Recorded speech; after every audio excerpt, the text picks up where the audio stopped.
হরে কৃষ্ণ, সকলকে সুস্বাগতম। ভক্তিবিনোদ ঠাকুরের বিরচিত তুমি সর্বেশ্বরেশ্বর ব্রজেন্দ্র কুমার কীর্তন করব আমরা।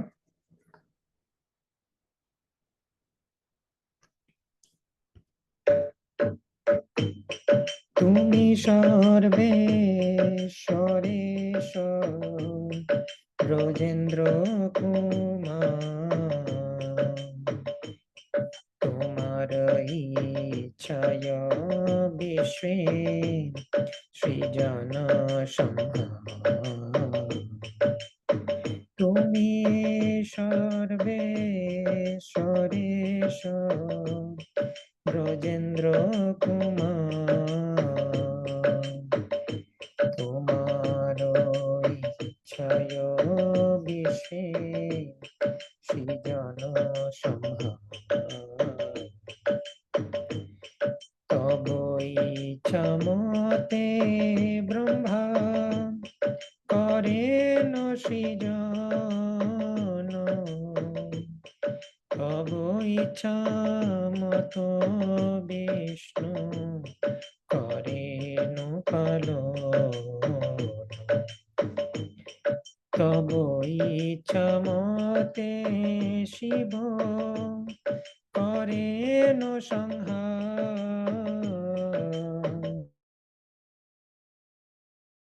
মতে মায়া সৃজে কারাগার।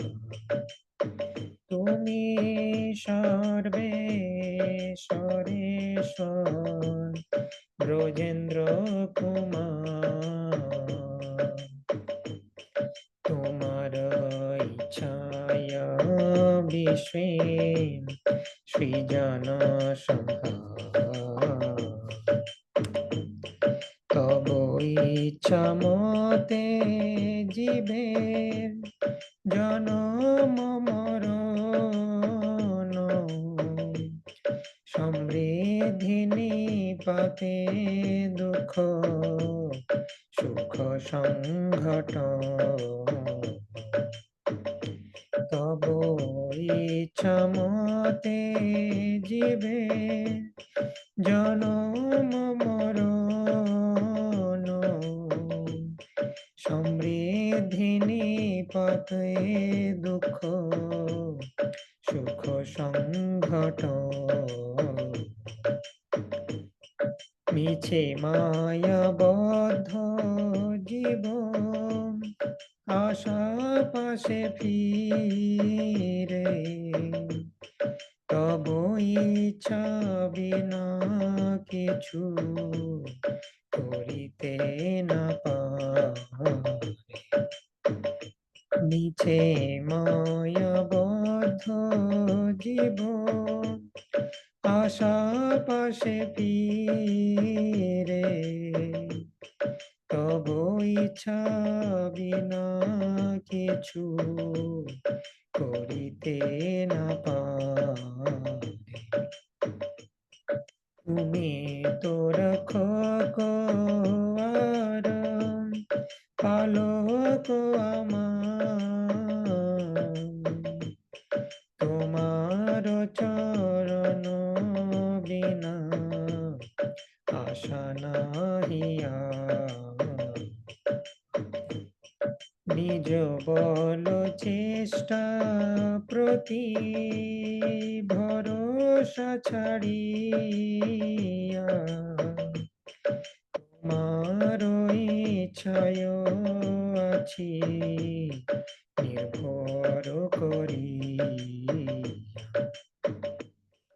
ভকতি বিনোদয়তি দীন অকিঞ্চন, তোমার ইচ্ছায় জীবন মরণ।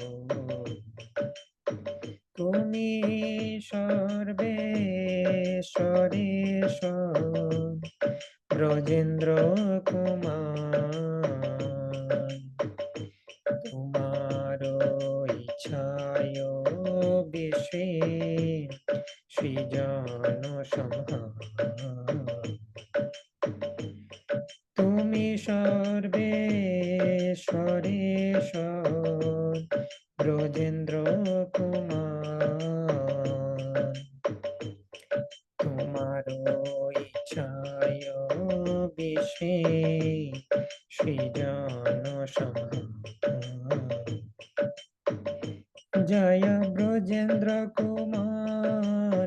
सर्वेश्वरेश्वर ब्रजेंद्र कुमार जय सर्वेश्वरेश्वर जय जय सचिनंदन जय गौर हरि गदाधर प्राणनाथ नदिया बिहारी जय नित्यानंद राम जय नित्यानंद राम नित्यानंद राम जय नित्यानंद राम जय जय प्रभुपाद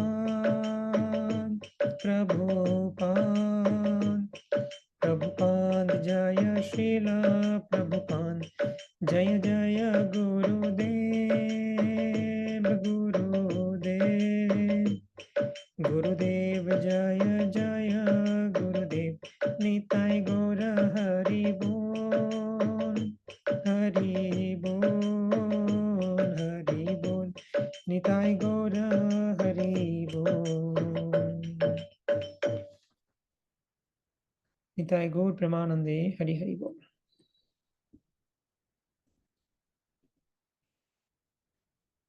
ओम अज्ञानतिमिरान्धस्य ज्ञानञ्जनशलाकया चक्षुरुन्मीलितं येन तस्मै श्रीगुरवे नमः।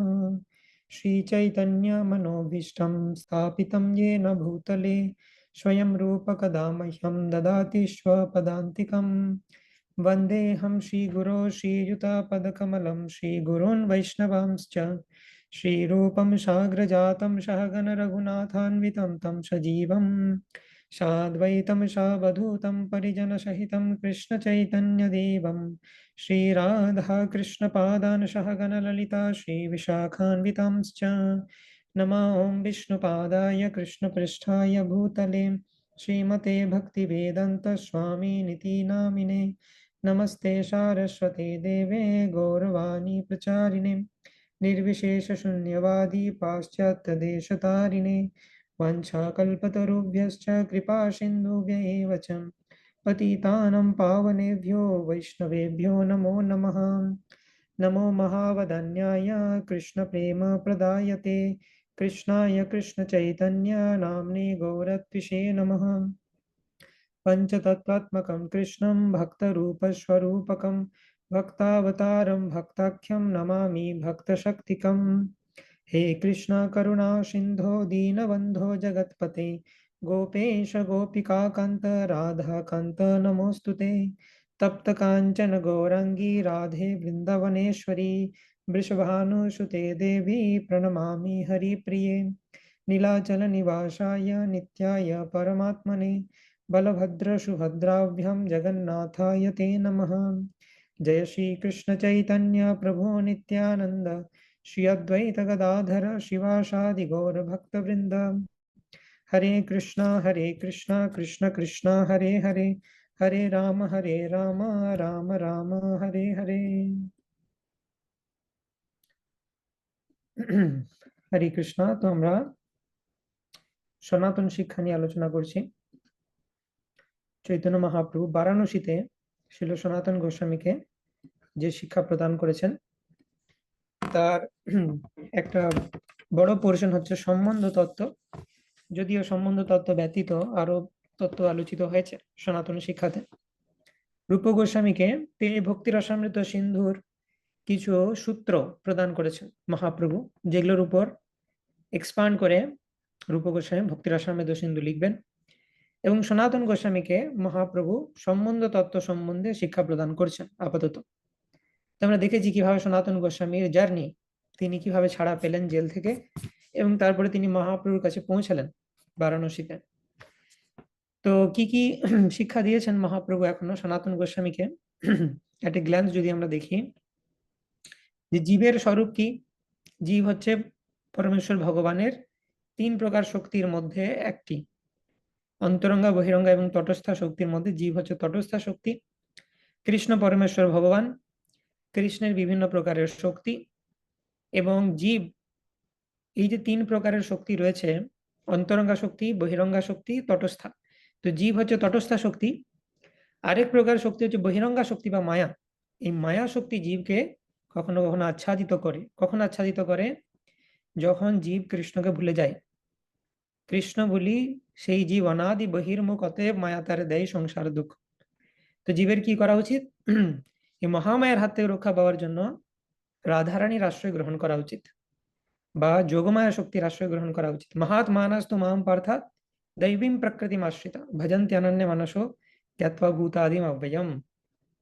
সো সেই কারণে আজকে আমরা রাধা কৃপা কটাক্ষ শুনছিলাম, বিবি গোবিন্দ স্বামী মহারাজের কীর্তন। ওকে, তো মহামায়ার হাত থেকে রক্ষা পাওয়ার জন্য আমাদের যোগমায়ের আশ্রয় নেওয়া উচিত। তো যখন মহামায়ার এই পুজো উপস্থিত হয়, জগৎবাসী অত্যন্ত আনন্দিত হয়ে যায় মহামায়াতে, যে আমরা ইলিউশন হব। সেই কারণে আমাদের ভক্তদের কি করা উচিত? ভক্তদের সেই সুযোগটা নিয়ে প্রচার করতে পারলে ভালো। বিভিন্ন প্যান্ডেলে গিয়ে আমরা প্রভুপাদের বই বিতরণ করতে পারি, সেটা একটা বড় সুযোগ এই সময়তে। আর নিজেরা আমরা যাতে মায়াগ্রস্ত না হয়ে যায়, আমাদের যাতে মনে হয় যে ভক্ত হওয়ার আগে কত সুন্দর আমি ঘুরতাম প্যান্ডেলে প্যান্ডেলে, বিভিন্ন খাবার খেতাম, সেই সমস্ত যাতে মনে না হয়, সেই জন্য সনাতন শিক্ষা এবং রাধা কৃপা কটাক্ষ আমাদের কবচ করে নিয়ে তারপরে রাত্রেবেলাতে আমরা যেতে পারি প্রচারের জন্য। ওকে, তবুও খুব বেশি রাত পর্যন্ত থাকার দরকার নেই। হ্যাঁ, সন্ধ্যেবেলা গেলাম, একটু প্রিচিং করলাম, চলে এলাম, that is good. Okay, so কিভাবে আমরা মায়া থেকে রক্ষা পেতে পারি? সাধু এবং শাস্ত্র। হ্যাঁ, তো এখন কৃষ্ণ আমাদেরকে সেই সমস্ত শাস্ত্র প্রদান করেছেন। মায়ামুগ্ধ জীবের নাহি শত কৃষ্ণ জ্ঞান। মায়ামুগ্ধ জীব, জড়জগৎ যারা এসেছে তাদের স্বতঃস্ফূর্ত কৃষ্ণের সম্বন্ধে জ্ঞান নেই। জীবের কৃপয়া কৃষ্ণ কৈল বেদ পুরাণ। জীবকে কৃপা করে কৃষ্ণ বেদ পুরাণ ইত্যাদি বললেন। কিভাবে কৃষ্ণকে প্রাপ্ত হব? তার বিভিন্ন রাস্তা আছে, জ্ঞান, যোগ, কর্ম ইত্যাদি। তো সেই সমস্ত রাস্তা মহাপ্রভু কি বলছেন যেগুলো ঠিক নয়, সেটা তিনি উদাহরণ দিয়েছেন। সর্বজ্ঞের উদাহরণ দিয়েছেন, একটা অ্যাস্ট্রোলজারের এক্সাম্পল দিয়েছেন মহাপ্রভু, যে কোনো এক অ্যাস্ট্রোলজার তিনি এই দরিদ্রের বাড়িতে এসে বলছেন, তোমার চিন্তা কি? তোমার বাবা অনেক ধন সম্পদ রেখে গেছে, তুমি জানো না, তাই তুমি চিন্তা করছো। হুম তো সেরকম ভাবে কৃষ্ণ, যিনি আমাদের পিতা, তিনি শাস্ত্রে এই সমস্ত খাজানা বা গুপ্তধনের সন্ধান দিয়ে রেখেছেন। এবং বৈষ্ণব রূপী সেই সর্বজ্ঞ আমাদের এসে তিনি জানান যে তুমি চিন্তা করছো কেন? তোমার পিতা কৃষ্ণ, তুমি সেটা জানো না? দেখো শাস্ত্রে তোমার পিতা তোমার জন্য সম্পদ লুকিয়ে রেখেছে, সেটা পড়ো, তাহলে বুঝতে পারবে। তো সম্বন্ধ অভিধেয় প্রয়োজন সম্বন্ধে ব্রিফ ডেসক্রিপশন দেওয়ার পর আমরা কৃষ্ণের স্বরূপ নিয়ে বিশদে আলোচনা করছি। তো কৃষ্ণ পরমেশ্বর ভগবান, কৃষ্ণের অপর নাম গোবিন্দ, ঈশ্বর পরম কৃষ্ণ সচ্চিদানন্দ বিগ্রহণ অনাদিরাদির গোবিন্দম সর্বকারণ কারণ। এবং কৃষ্ণের বিভিন্ন গুণাবলীতে তিনি পূর্ণ, ঐশ্বর্যে পূর্ণ। কৃষ্ণ গোলক বৃন্দাবনে থাকেন, বিভিন্ন ইনফরমেশন কৃষ্ণের ব্যাপারে দেওয়া হচ্ছে। এবং কৃষ্ণের বিভিন্ন অবতার রয়েছে, কিন্তু তার মধ্যে কৃষ্ণ স্বয়ং হচ্ছেন অবতারী। কৃষ্ণের তিন ধরনের ফিচার রয়েছে। ব্রহ্মণ পরমাত্মা ভগবান, শ্রীমদ ভাগবতে কি বর্ণনা করা হচ্ছে? বদন্তি তত্ত্ববিদস্তত্ত্বম যজ্ঞানম অভ্যয়ম ব্রহ্মেতি পরমাত্মেতি ভগবান ইতি শব্দতে। তারপরে আমরা আলোচনা করছি প্রভব প্রকাশ, বৈভব প্রকাশ, প্রভব বিলাস এবং বৈভব বিলাস নিয়ে, which is very very confusing।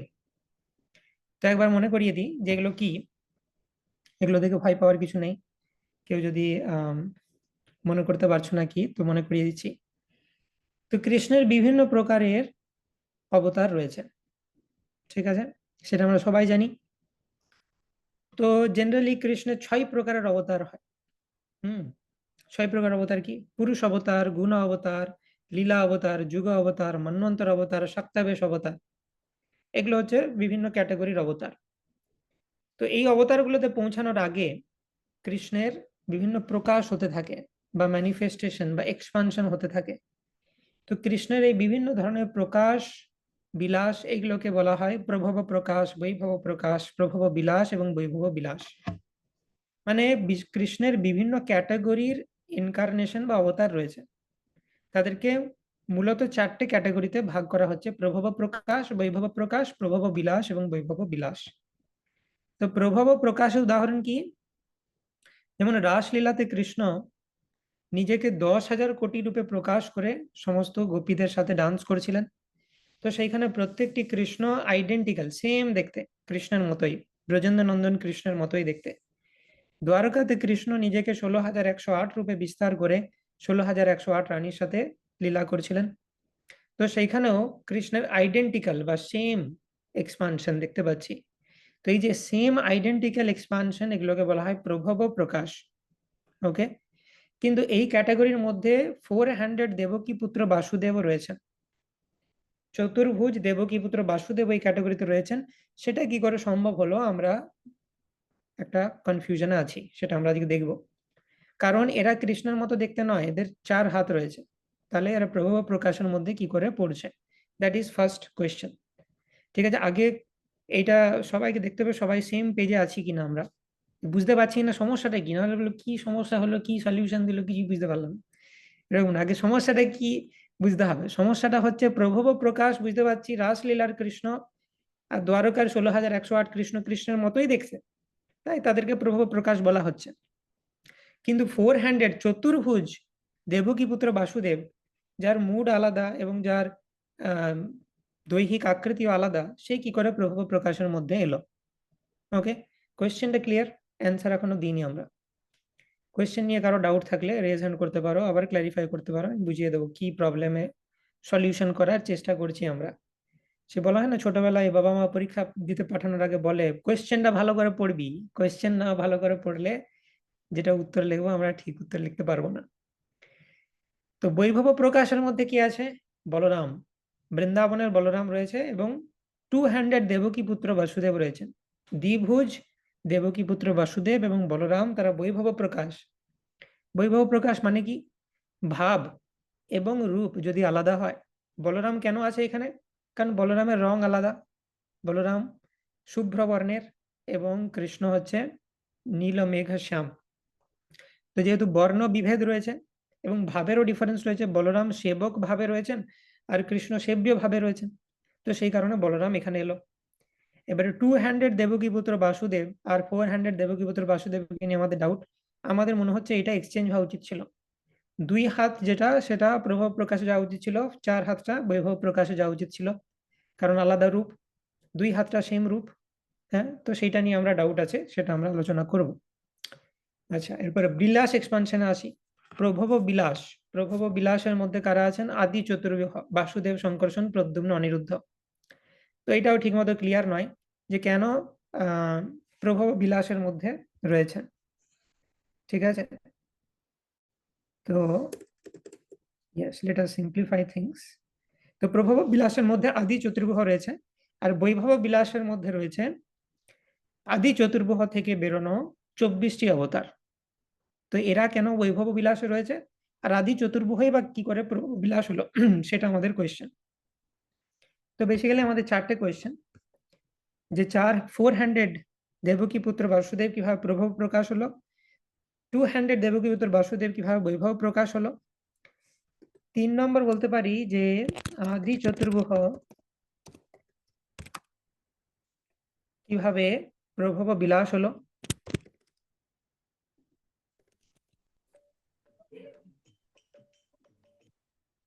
ও আদি চতুর্ভুজ প্রভব বিলাস, আর 24 অবতার কিভাবে বৈভব বিলাস হলো। ঠিক আছে, এটা যথেষ্ট ক্রিটিক্যাল বা ডিফিকাল্ট সাবজেক্ট ম্যাটার। তো সবকিছু বুঝতে গিয়ে ঘেঁটে যাওয়ার দরকার নেই এখনই, যে প্রত্যেকটা আমি সবকিছু বুঝে যাব, কিন্তু মেইন যে জিনিসটা সেটার উপর আমরা ফোকাস করব, তাহলে বুঝতে পারবো। এই মেইন জিনিসটা বুঝে গেলে বাকিগুলো ধীরে ধীরে বুঝতে পারবো। ঠিক আছে, তো আপাতত we will focus in this 4 questions. এই 4টে প্রশ্ন ক্লিয়ার হয়েছে, যে এই 4টে প্রশ্নে আমাদের ডাউট আছে, বা ইংলিশ বাংলা ইত্যাদি, আমি ইংলিশে লিখছি, বাংলাতে বুঝতে সমস্যা থাকলে ইত্যাদি। এই 4টে কোয়েশ্চেন ক্লিয়ার কিনা সেটা প্রথমে আমি জানতে চাই, তারপর এটা সলিউশনে আসছি।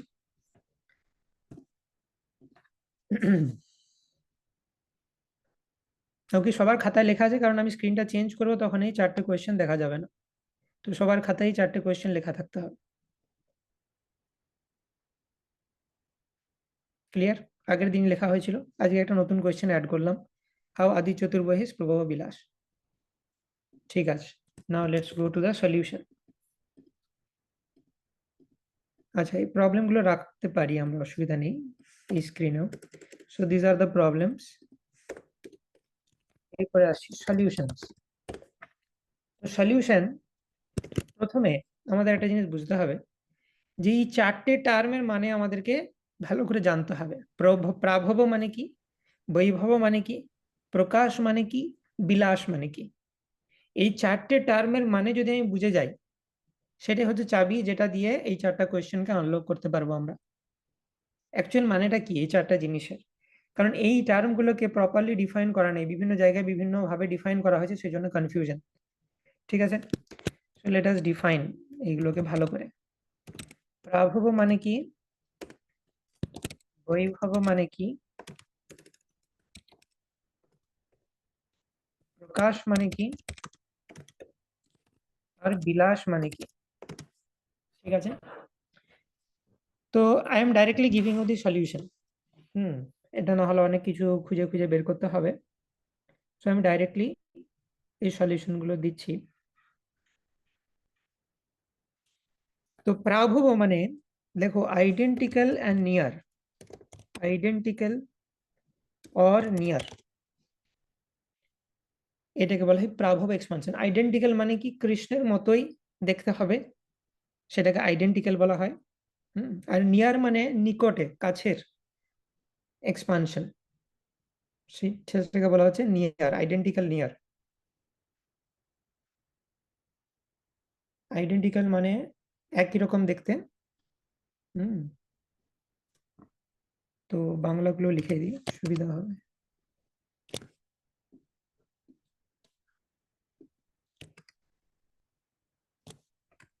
আইডেন্টিক্যাল মানে হচ্ছে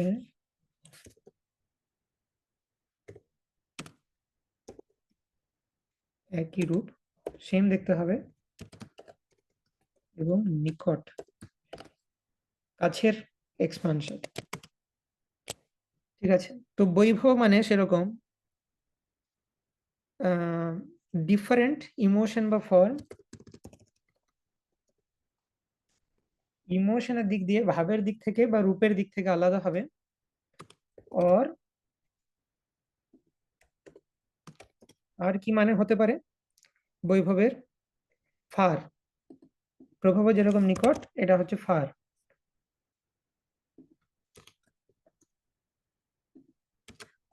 তার মানে বাংলাতে যদি আমরা বলি, ভাব রূপ পৃথক হবে বা দূরের ইনকারনেশন হবে। ঠিক আছে, সেটাকে বলা হচ্ছে বৈভব। প্রকাশ কথাটার মানে হচ্ছে ওন এক্সপানশন,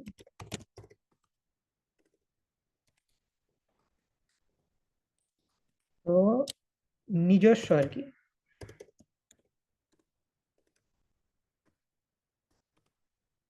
নিজস্ব অবতার, নিজে কৃষ্ণের নিজের যদি এক্সপানশন হয়, সেটাকে বলা হচ্ছে প্রকাশ। নিজের আহ নিজের এক্সপানশন বা নিজের প্রকাশ, সেটাকে বলা হচ্ছে প্রকাশ, নিজস্ব। আর বিলাস মানে কি? বিলাস মানে হচ্ছে past time expansion, past time expansion, not own expansion, নিজের এক্সপানশন নয়, পাস্ট টাইম করার জন্য। বিলাস কথাটার মানে হচ্ছে পাস্ট টাইম, যে বলে না তিনি লীলা বিলাস করেছেন কৃষ্ণ, বিলাস মানে হচ্ছে পাস্ট টাইম। পাস্ট টাইমের জন্য কেউ যদি নিজেকে অনেক ফর্মে বিস্তার করে এক্সপান্ড করেন, যেটা তার নিজের এক্সপানশন নয়, সেটাকে বলা হচ্ছে বিলাস। ঠিক আছে, তো এটার মানে হচ্ছে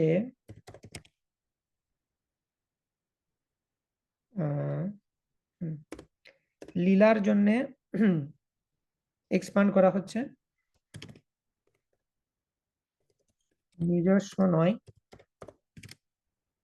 আর কি, অনেক রূপ, একটা রূপ হবে না। যখনই পাস্ট টাইম করতে মন যায় ভগবানের, তিনি নিজেকে অনেক রূপে বিস্তার করবেন।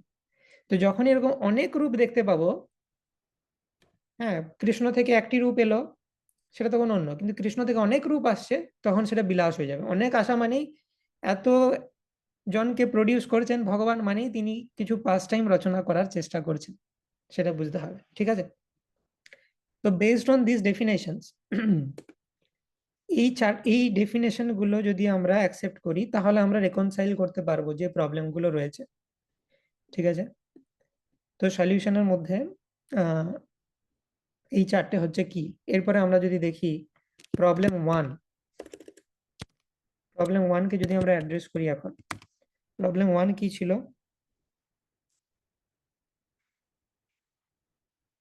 ওকে, সো প্রবলেম 1 হচ্ছে হাউ 400 দেবকী পুত্র বাসুদেব ইজ প্রভব প্রকাশ।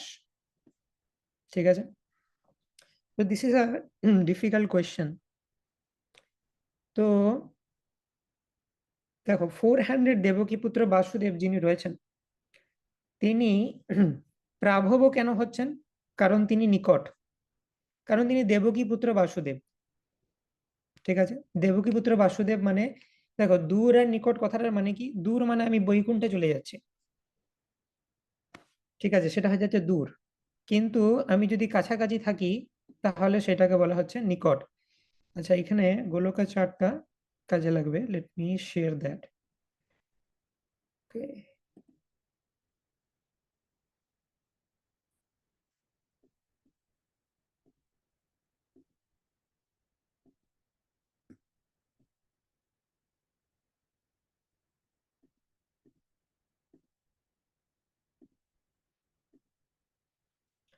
গোলকা চার্ট দেখা যাচ্ছে? ঠিক আছে, জুমে দেখা যাচ্ছে বুঝতে পারছি, মিটে কেউ বলো।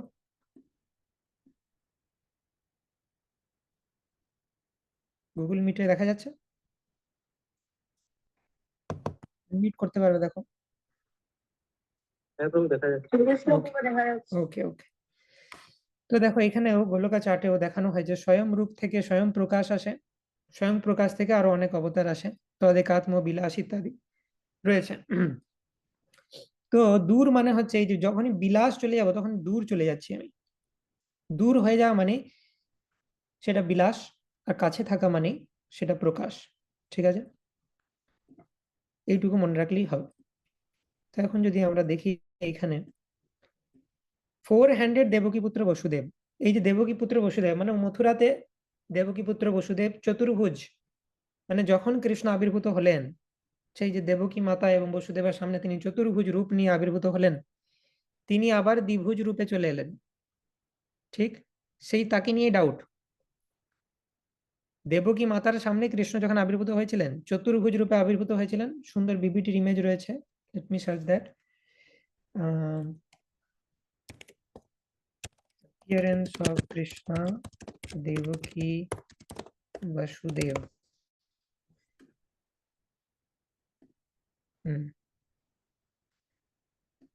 তো এইভাবে আমরা দেখতে পাচ্ছি, বেটার কোয়ালিটি দরকার। ইয়েস, হ্যাঁ, তো এটা দেখা যাচ্ছে ঠিক মতো।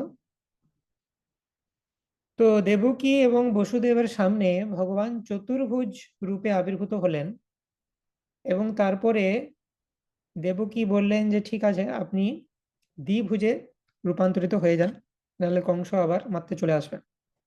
তো এই যে চতুর্ভুজ রূপ আর এই যে দ্বিভুজ রূপ, এটা নিয়ে কথা হচ্ছে। এরা দুজনই দেবকী পুত্র, এদেরকে এখনো বৃন্দাবনে নিয়ে যাওয়া হয়নি। বৃন্দাবনে অ্যাকচুয়ালি বৃন্দাবন কৃষ্ণ আছেন যশোদা মায়ের পুত্র রূপে। তো এনাদের দুজনকে নিয়ে কথা হচ্ছে। তো ইনি যখন চতুর্ভুজ রূপে আছেন, ইনি কিন্তু নিকট, কৃষ্ণের খুবই নিকট, এতটাই নিকট যে এক্ষুনি বৃন্দাবনে নিয়ে যাওয়া হবে, কৃষ্ণের শরীরের সাথে তাকে মার্জ করে দেওয়া হবে। সেই জন্য তিনি নিকট, এটার প্রমাণ আমরা পেলাম। অবশ্যই তাকে দূর বলা যায় না। তো যেহেতু তিনি নিকট, নিয়ার, সেটার আমরা প্রুফ পেয়েছি। নিয়ার মানে তাকে প্রাভব বলা যায়, কারণ প্রাভবের ডেফিনেশনে নিয়ার রয়েছে। একই রূপ নাই বা হলো, কিন্তু আরেকটা ডেফিনেশন তো মিলেছে, সেইভাবে দেখতে হবে আমাদেরকে। তো সেই কারণে এই প্রাভব। আচ্ছা, এরপর প্রকাশ কেন বলা হচ্ছে? প্রকাশ কেন বলা হচ্ছে? কারণ কৃষ্ণের নিজের এক্সপানশন। এটা এটা বিলাস কেন নয়? দেখো, দুরকম হতে পারে, হয় প্রকাশ আর হয় প্রকাশ হবে না হলে বিলাস হবে, আর হয় প্রাভব হবে না হলে বৈভব হবে। তো প্রাভব আর বৈভবের মধ্যে কোনটা হবে? প্রাভব। এবারে প্রকাশ হবে না বিলাস হবে? তো এটার উত্তর অ্যাকচুয়ালি দুটোই হবে এখানে। এটা মোর কনফিউজিং। এই 400 দেবকী পুত্র বসুদেব, এনাকে প্রাভব প্রকাশও বলা যায়, আবার প্রাভব বিলাসও বলা যায়। ইয়েস, তো আগে আপাতত প্রাভব প্রকাশটা বুঝি আমরা। নিয়ার যেহেতু সেজন্য প্রাভব। প্রকাশ কেন বলছি, কারণ কৃষ্ণের নিজের এক্সপানশন। আবার আমরা বললাম কৃষ্ণ শরীরেই থাকে তিনি, তো কৃষ্ণের নিজের এক্সপানশন, সেই কারণে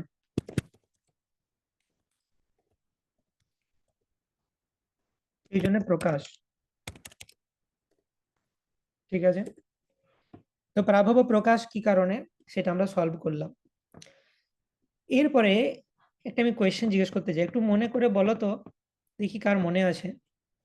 বলরাম অ্যাকচুয়ালি কি? প্রাভব প্রকাশ, বৈভব প্রকাশ, প্রাভব বিলাস না বৈভব বিলাস? বলরাম কি?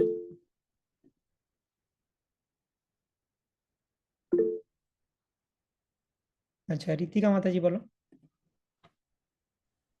হরে কৃষ্ণ প্রভু, বৈভব প্রকাশ। বৈভব প্রকাশ, ভেরি গুড। বলরাম বৈভব প্রকাশ, এটা বাদ দিয়ে অন্য কেউ যদি কিছু মনে করেন তাহলে রেজ হ্যান্ড করো, দিয়ে বলো। বলরাম বৈভব প্রকাশ সবাই যদি এটাতে সম্মতি প্রদান করে তাহলে রেজ হ্যান্ড করার দরকার নেই। যদি অন্য কেউ কিছু বলতে চায় তাহলে রেজ হ্যান্ড করতে পারো। বৃন্দাবনের যে বলরাম তিনি বৈভব প্রকাশ। ঠিক আছে, শিবাশিস প্রভু অন্য কিছু বলতে চাও? নরকৃষ্ণ ধন্যবাদ প্রণাম। প্রভু প্রভব বিলাস যখন শঙ্কর্ষণ বলরাম চতুর্ভুজের মধ্যে। ইয়েস ইয়েস, সেটা তো আছেই। তো আমরা জিজ্ঞেস করছিলাম বৃন্দাবনের যে বলরাম তিনি হচ্ছেন বৈভব প্রকাশ, আর আদি চতুর্ভুজের যে শঙ্কর্ষণ তিনিও বলরাম, বলরামের অংশ, তিনি হয়ে গেলেন কি প্রাভব বিলাস। বিলাস। এই জিনিসটা সবার ক্লিয়ার হয়েছে? কারোর কোনো ডাউট আছে যে বলরাম তিনি বৈভব প্রকাশ এবং প্রাভব বিলাস?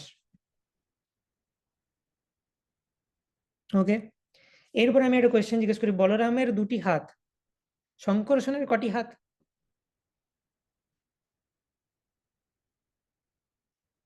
শঙ্কর্ষণের কটি হাত?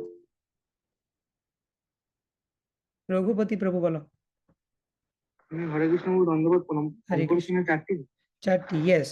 চতুর্ভুজে যারা রয়েছে তারা সবাই 400 ফর্ম। এই যে দেখবো আমরা, এরা দেখো সবাই 400 ফর্ম। চতুর্ভুজ, বাসুদেব, শঙ্কর্ষণ, প্রদ্যুম্ন, অনিরুদ্ধ, এরা সবাই 400 ফর্ম। তাহলে ভালো করে বুঝে দেখো, বলরামও, এটা শুধু কৃষ্ণের প্রবলেম না, বলরামের ক্ষেত্রেও এক। বলরাম যখন দ্বিভুজ হয় তার নাম, তখন সে কি হয়? বৈভব প্রকাশ। বলরাম যখন চতুর্ভুজ শঙ্কর্ষণ হয় তখন সে কি হয়? প্রাভব বিলাস। ঠিক, তো সেম জিনিস আমরা কৃষ্ণের উপর লাগাতে পারি। কৃষ্ণ যখন বৃন্দাবনে থাকে তখন সে হয়ে যায় প্রাভব প্রকাশ, আর সে যখন চতুর্ভুজ ফর্ম নেয় বাসুদেব রূপে আমরা তাকে প্রাভব বিলাসও বলতে পারি। ঠিক আছে, তো লেট আস রাইট ডাউন, নাহলে এটা একটু কনফিউজিং হয়ে যাচ্ছে। তো প্রবলেম 1 হচ্ছে 400 দেবকী পুত্র বসুদেবকে নিয়ে আলোচনা করছি আমরা। 400 দেবকী পুত্র বসুদেব, বাসুদেব, 400 দেবকী পুত্র বাসুদেব। সে কাছে থাকার জন্য প্রভাব হলো, কৃষ্ণের নিজের এক্সপানশন বলে প্রকাশ হলো। ঠিক আছে, এরপরে বলরামের সাথে যদি আমরা কম্পেয়ার করি, বলরাম 200, সেটা হয়ে গেল বৈভব প্রকাশ। আচ্ছা, এটাকে অন্য জায়গায় লিখি।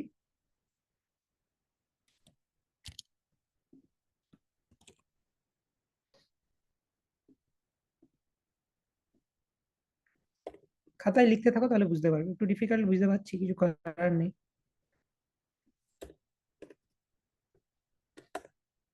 সো 400 দেবকী পুত্র বসুদেবকে নিয়ে আলোচনা করছি, এর ক্যাটাগরিটা কি সেটা ডিসাইড করা খুব ডিফিকাল্ট হয়ে যাচ্ছে আমাদের পক্ষে। সো প্রথম অ্যানালিসিসে আমরা দেখে নিলাম যে কৃষ্ণের কাছে বলে প্রাভব এবং কৃষ্ণের নিজের এক্সপানশন বলে প্রকাশ। তো সেখান থেকে এর ক্যাটাগরি হয়ে গেল প্রাভব প্রকাশ। এটা আশা করি বুঝতে অসুবিধা নেই। এরপর আমরা বলরামের সাথে কম্পেয়ার করছি। বলরাম 200 হলে বৈভব প্রকাশ হয়, বলরাম ফোর হ্যান্ডেড যখন সংকর্ষণ রূপ নেয় তখন সে আদি চতুর্ভুজের পাঠ। আদি চতুর্ভুজকে বলা হয় প্রাভব বিলাস।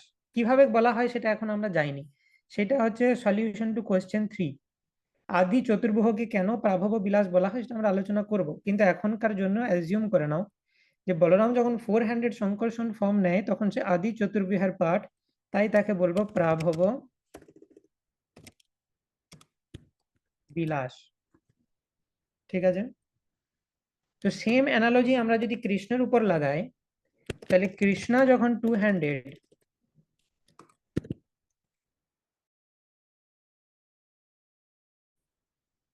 সেম অ্যানালজি আমরা কৃষ্ণের উপর লাগাচ্ছি। কৃষ্ণ টু হ্যান্ডেড যখন ফর্ম, তখন কি হবে?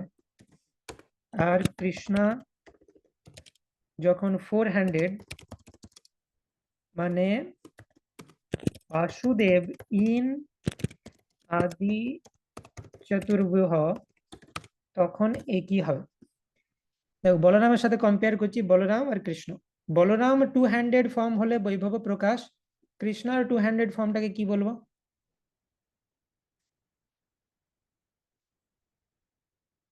দেখি কে বলতে পারে। ঋষিরাজ কেউ বলো। Prabhav Prakash. Yes, Krishna two handed form Prabhav Prakash, right. Prabhav Prakash. কেন এটা প্রাভব প্রকাশ হলো, বৈভব প্রকাশ কেন হলো না? তার কারণ হচ্ছে এটা কৃষ্ণ। বলরাম বৈভব হয়েছিল তার কারণ বলরামের ভাব আর রূপ আলাদা ছিল। কৃষ্ণ যখন টু হ্যান্ডেড ফর্মে আছে তখন তার ভাব আর রূপ সেম আছে, তাই সে প্রাভব প্রকাশ। তো সেই কৃষ্ণকে যখন ফোর হ্যান্ডেড করে দেবো, দিয়ে আমরা বলবো বাসুদেব ইন আদি চতুর্ভুজ, তখন সে কি হয়ে যাবে? আদি চতুর্ভুজ পুরোটাই কি, গোটা আদি চতুর্ভুজটাকে কি বলা হয়? প্রাভব বিলাস বলা হয়। তাই কৃষ্ণকে ফোর হ্যান্ডেড করে যদি আমি আদি চতুর্ভুজের বাসুদেব রূপে কাউন্ট করি, তখন সে প্রাভব বিলাসে আসবে। ঠিক আছে, তো যদি কখনো আমরা দেখি যে ফোর হ্যান্ডেড দেবকী পুত্র বাসুদেবকে কোনো জায়গায় প্রাভব বিলাস বলা হচ্ছে, তাতেও আশ্চর্য হওয়ার কোনো দরকার নেই। তো ফোর হ্যান্ডেড দেবকী পুত্র বাসুদেব কিভাবে প্রাভব প্রকাশও বটে আর প্রাভব বিলাসও বটে, দুটো ক্যাটাগরিতেই ফেলা যাবে, সেটা আমরা অ্যানালিসিস করলাম। Is this analysis clear? কারোর কোনো ডাউট আছে তো বলো।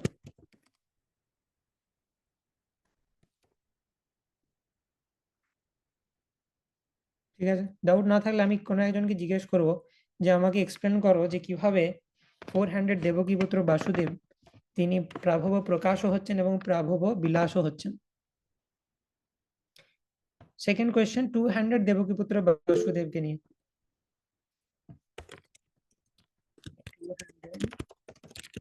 দেবকী পুত্র বাসুদেব। আচ্ছা, গুগল মিট থেকে কোনো কোয়েশ্চেন আনমিউট করে বলতে পারেন। হরে কৃষ্ণ প্রভু, হরে প্রণাম। কৃষ্ণ। প্রভু, আমার মাথায় ঢুকছে না, আপনি আরেকবার বুঝিয়ে দিন আমাকে, আমার মাথায় ঢুকছে না কিছু। আচ্ছা, তো আপনি লিখেছেন প্রাভবের ডেফিনেশন নিয়ার? প্রাভব মানে যে নিয়ার লিখেছিলাম আগের খাতায়, এগুলো লেখা আছে? আনমিউট করে বলতে থাকুন, নাহলে আমি বুঝতে পারবো না বুঝতে পারছেন কিনা। Yes, প্রভু, লেখা আছে। ঠিক আছে, তো লিখে এটা দিন। যদি লেখা থাকে এরপরে আপনি নিজেই বলুন যে ফোর হ্যান্ডেড দেবকী পুত্র বসুদেব মানে চতুর্ভুজ দেবকী পুত্র বসুদেব তিনি কৃষ্ণের কাছাকাছি কেন? না তিনি কৃষ্ণের নিজের দেহে প্রবেশ করবেন। কাছাকাছি বটে, তাহলে ইয়েস অর নো? Yes, প্রভু। তাহলে কাছাকাছি মানে প্রাভব বলতে পারি আমরা। কিন্তু প্রভু, বৈভব কি করে, তাহলে কি করে বলছেন, মানে বলা হচ্ছে তো বৈভব বলছি না তো। প্রাভব প্রকাশ আর প্রাভব বিলাস দুরকমই বলছেন আরে তাহলে। আগে আগে প্রাভব প্রকাশটাতে আমরা ফিক্স হই, আগে প্রাভব প্রকাশটা বুঝি, তারপরে প্রাভব বিলাসে যাচ্ছি। আপনি বলুন যে প্রাভব বুঝতে পারছেন কিনা। Yes, প্রভু, ওটা ঠিক আছে, ভগবানের নিকটের রূপ, তাই। হ্যাঁ নিকটের রূপ, সেজন্য প্রাভব। এরপরে হ্যাঁ। কৃষ্ণের নিজের এক্সপানশন বটে না কৃষ্ণের পাস্ট টাইম এক্সপানশন, সেটা আমরা পরে দেখবো। তো এই যে ফোর হ্যান্ডেড দেবকী পুত্র বসুদেব তিনি যেহেতু কৃষ্ণের নিজের দেহেই থাকছেন, অসুর মারার সময় ওই রূপটা প্রকটিত হয়, আর কৃষ্ণ যখন ব্রজবাসীদের সাথে লীলা করেন তখন তিনি বৃন্দাবন কৃষ্ণ রূপে লীলা করেন। তাহলে এইখানেও কৃষ্ণের নিজের এক্সপানশন, সেই কারণে প্রকাশ। প্রকাশের ডেফিনেশন আমরা লিখেছিলাম নিজের এক্সপানশন, তো সেই জন্য প্রাভব প্রকাশ। ঠিক আছে, প্রাভব প্রকাশটা বোঝা গেছে? Yes, প্রভু। আচ্ছা, প্রাভব বিলাস কি করে হলো তার উদাহরণ হচ্ছে, আমরা কোনো অ্যানালিসিসই করছি না। প্রাভব বিলাস এই কারণে যে 4 হ্যান্ডেড কৃষ্ণকে আমরা আদি চতুর্ভুজের বাসুদেব ভাবতে পারি, আর আদি চতুর্ভুজে যারা আছে সবাই প্রাভব বিলাস। কি করে হলো সেটা প্রবলেম 3, এখন আমরা আলোচনা করিনি। আদি চতুর্ভুজের সবাই কিভাবে প্রাভব বিলাস সেটা আমরা আলোচনা করব, কিন্তু এখনকার জন্য ধরে নিন যে আদি চতুর্ভুজে যারা আছে সবাই প্রাভব বিলাস। সবাই চতুর্ভুজ তাই না, তা কি জন্য প্রাভব বিলাস সেটা মাথা ঘামাতে যাবেন না, ওটা আমরা আলোচনা করব। এখন ধরে নিন আদি চতুর্ভুজে যারা আছে সবাই প্রাভব বিলাস, কেন তারা প্রাভব বিলাস সেটা ভাবার দরকার নেই। তো আমরা যদি কৃষ্ণের এই চতুর্ভুজ রূপটিকে আদি চতুর্ভুজের বাসুদেব রূপে কল্পনা করি, তাহলে আমরা তাকে প্রাভব বিলাস বলতে পারি। ঠিক আছে, কিভাবে সেটা হয় সেটা আমরা পরে দেখব। Yes, ঠিক আছে, এবার আমরা কোয়েশ্চেন 2 তে ফোকাস করি। তো 2 হ্যান্ডেড দেবকী পুত্র বাসুদেব, 2 হ্যান্ডেড দেবকী পুত্র বাসুদেব কি বৈভব প্রকাশ, সেটা আমাদেরকে প্রুভ করতে হবে। আচ্ছা, তো 2 হ্যান্ডেড দেবকী পুত্র বাসুদেব তার কথা যদি আমরা দেখি, তো মানে তিনি হচ্ছেন বাসুদেব কৃষ্ণ, তার রয়েছে ক্ষত্রিয় মোড। তো ইনি 2 হ্যান্ডেড দেবকী পুত্র বাসুদেব তিনি কি করেছিলেন, কিল্ড কমসা, কংসকে মেরেছিলেন মথুরায় গিয়ে। তার মানে তার ক্ষত্রিয় মুড রয়েছে। তখন তিনি দেবকী পুত্র, বৃন্দাবন থেকে বেরিয়ে গেছেন। বৃন্দাবন থেকে যখনই কৃষ্ণ বেরিয়ে যায় শুধু বাসুদেব কৃষ্ণ বেরিয়ে যায়, বৃন্দাবন কৃষ্ণ বৃন্দাবনই থেকে যায়।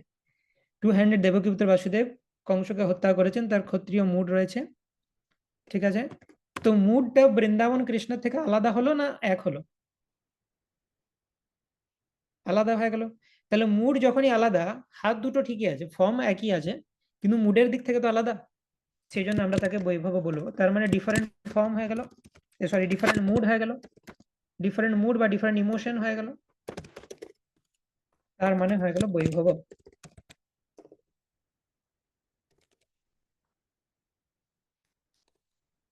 ঠিক আছে, আচ্ছা বৈভব হয়ে গেল। এরপরে কি বলা হচ্ছে তাকে, বৈভব প্রকাশ। প্রকাশ কিভাবে হলো? প্রকাশ হলো আবার একই লজিকে, যে এই 2 হ্যান্ডেড দেবকী পুত্র বাসুদেব কৃষ্ণ শরীরে ছিলেন। ঠিক আছে, কৃষ্ণের শরীরে ছিলেন বলে তিনি কৃষ্ণের নিজের expansion.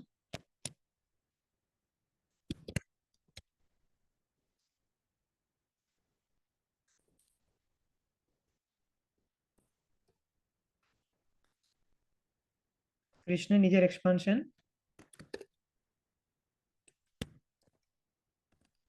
is in Krishna's body, কৃষ্ণের দেহে আছেন, কৃষ্ণের নিজের এক্সপানশন, সেই জন্য সে হয়ে গেল প্রকাশ।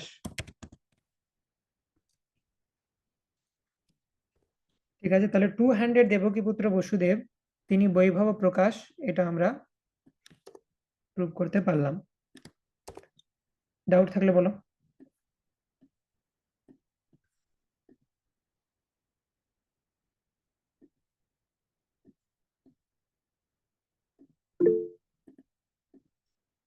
হ্যাঁ, সুপ্রীতি হরিপদা মাতাজি।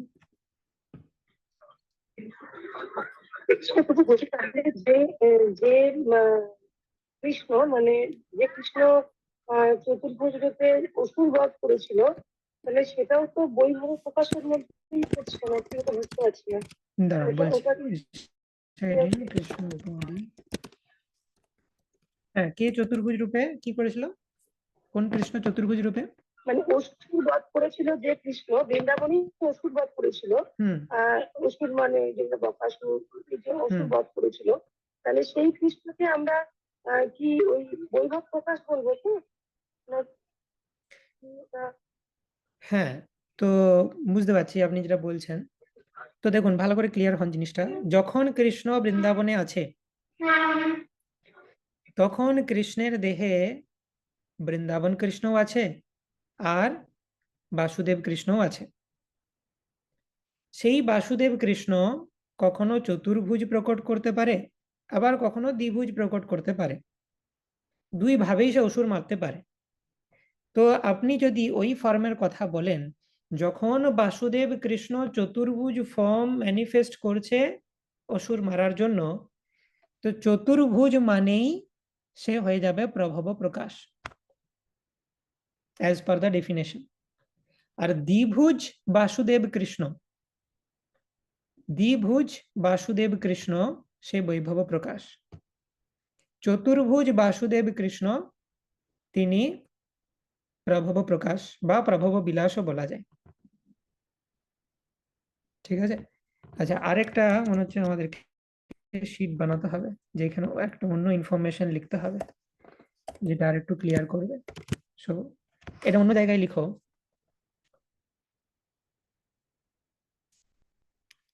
কি লিখবো? Two handed Vrindavan Krishna. প্রত্যেকটা ফর্ম বলে দিচ্ছি কোনটা কি, ঠিক আছে, ক্লিয়ার করার জন্য। টু হ্যান্ডেড বৃন্দাবন কৃষ্ণ, দ্বিভুজ মুরলীধর শ্যাম সুন্দর রূপ যেটা, ঠিক আছে, দ্বিভুজ মুরলীধর শ্যাম সুন্দর।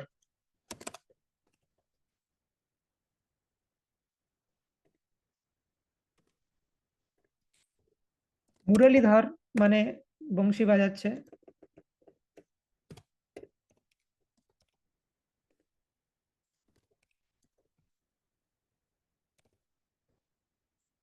এই যে রূপ সেটাকে কি বলা হয়?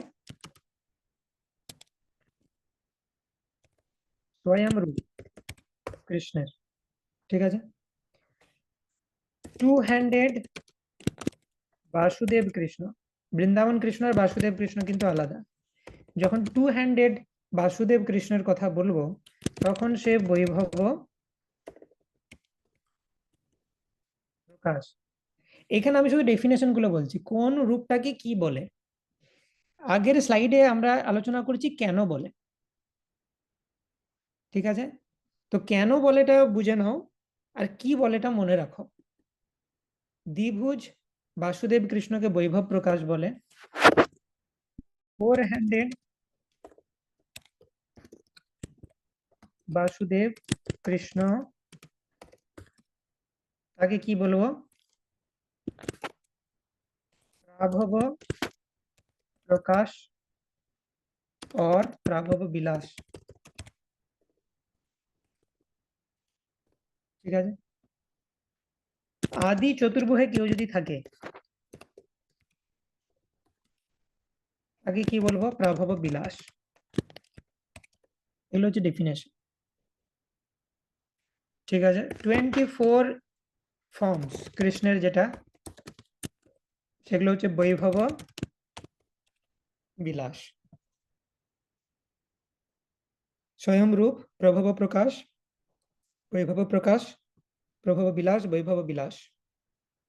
এর মধ্যে বলরামের আছে বলরাম ইন বৃন্দাবন, আগে কি বলবো? বৈভব প্রকাশ। বলরাম as শঙ্কর্ষণ ইন আদি চতুর্ব্যূহ কি বলবো? প্রাভব বিলাস। তো এটা হচ্ছে এত কনফিউজিং সেকশন, সবকিছু লিখে রাখতে হবে, সবকিছু লিখে রাখতে হবে, তাহলে ক্লিয়ার থাকবে।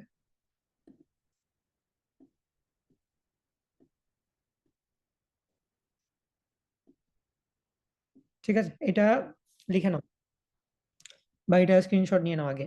এগুলো হচ্ছে ডেফিনেশন, কেন কি সেটা আমরা পরে বলবো। এ শুদ্ধারূপিণী মাতাজি,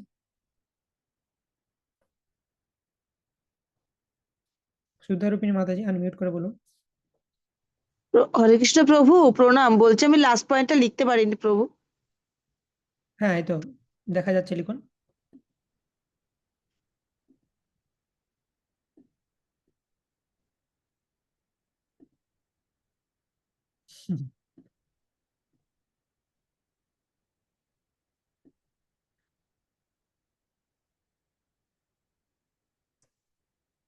এগুলো হচ্ছে ডেফিনেশন, কে কি, হু ইজ হু।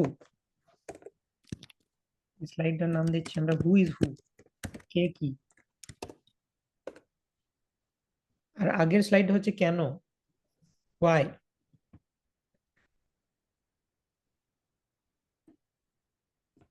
এটা লেখা হয়েছে সবার, তাড়াতাড়ি লেখো।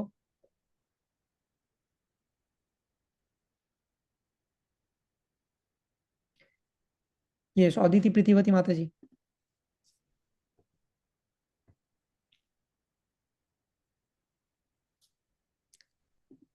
অদিতি মাতাজি। হরে কৃষ্ণ প্রভু প্রণাম।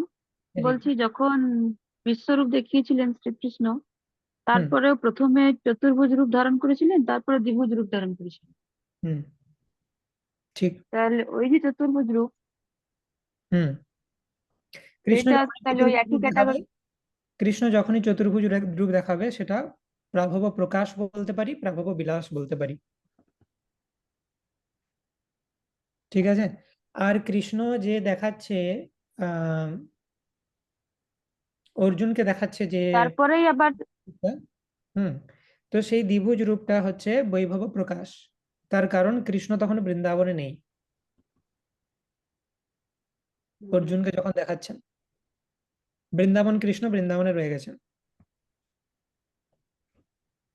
ঠিক আছে প্রভু। ঠিক আছে। ঠিক আছে প্রভু। আচ্ছা, সুপ্রীতি মাতাজি, আপনার ডাউটটা ক্লিয়ার হয়েছে যে কোন ফর্মটাকে কি বলবো? হ্যাঁ প্রভু, ক্লিয়ার হয়েছে প্রভু। আচ্ছা, রঘুপতি প্রভু বলো। হরে কৃষ্ণ বলেন। হ্যাঁ, হরে কৃষ্ণ প্রভু, ধন্যবাদ প্রণাম। হরে কৃষ্ণ। তাহলে বৃন্দাবনের যে কৃষ্ণ, বৃন্দাবনে থাকাকালীন যে আপনার যে রূপগুলা নিয়েছিলেন, মানে রাসলীলাতে বা বিভিন্ন ব্রহ্ম বিমল লীলাতে যে রূপগুলা নিয়েছিলেন, সেগুলা তো প্রভব প্রকাশ। হুম, দাঁড়ান এক সেকেন্ড, ওইটা আমাদের লিখতে হবে। Good point. তো 200 ফর্ম এটা হয়ে গেল। আচ্ছা, রাসলীলা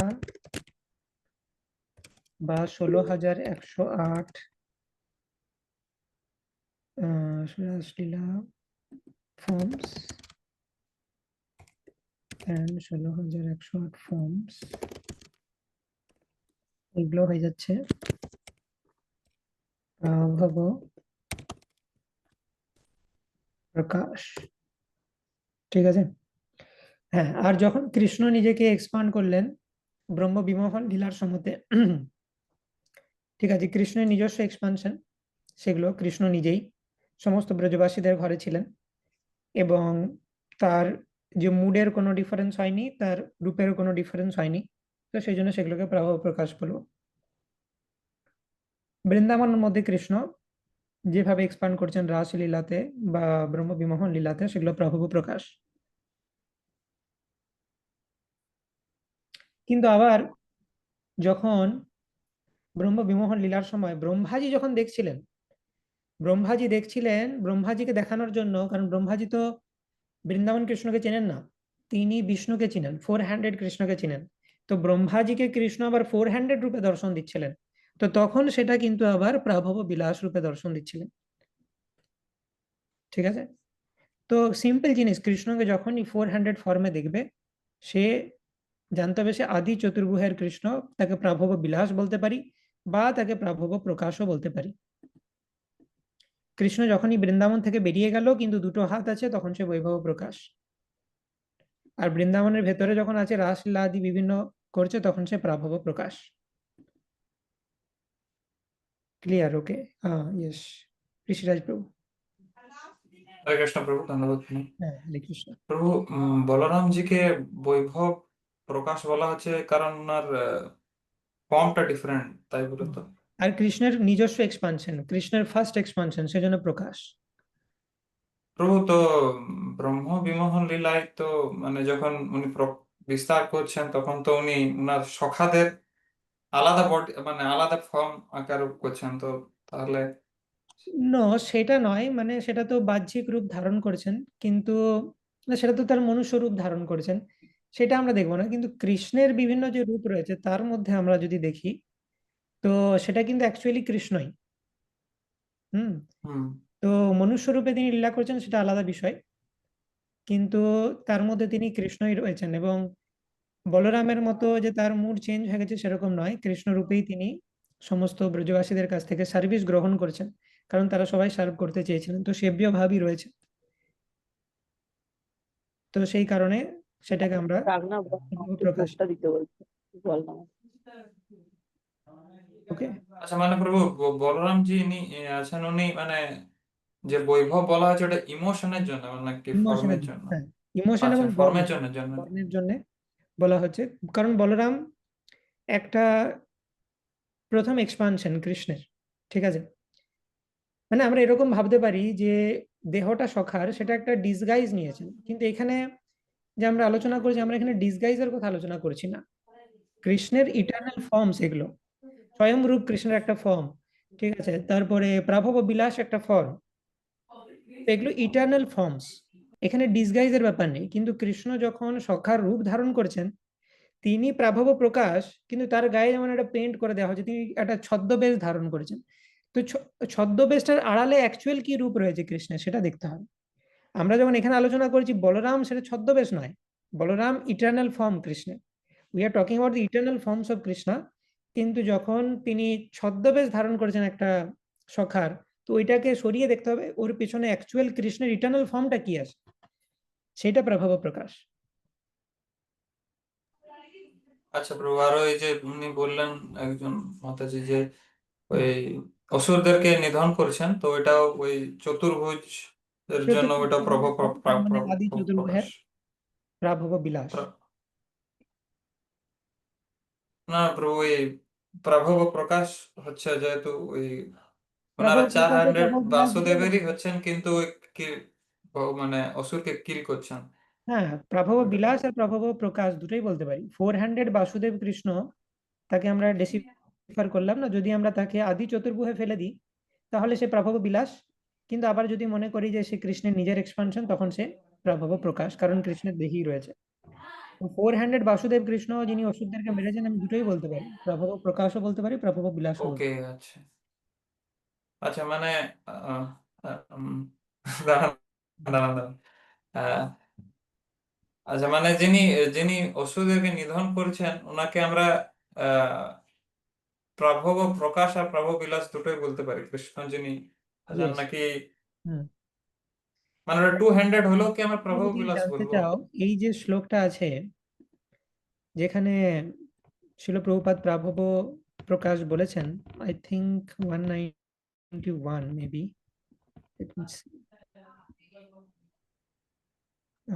নো, কি যেন আমরা প্রাভব প্রকাশ জিজ্ঞেস করছি না, দাঁড়াও।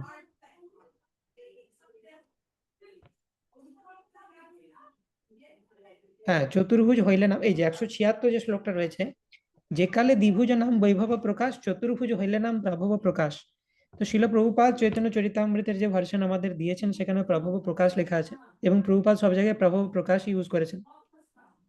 আর তুমি যদি গৌড়ীয় মঠের ভার্সন দেখো চৈতন্য চরিতামৃতের, এই শ্লোকটাতে দেওয়া আছে যে কালে দ্বিভুজ নাম বৈভব প্রকাশ, চতুর্ভুজ হইলে নাম প্রাভব বিলাস।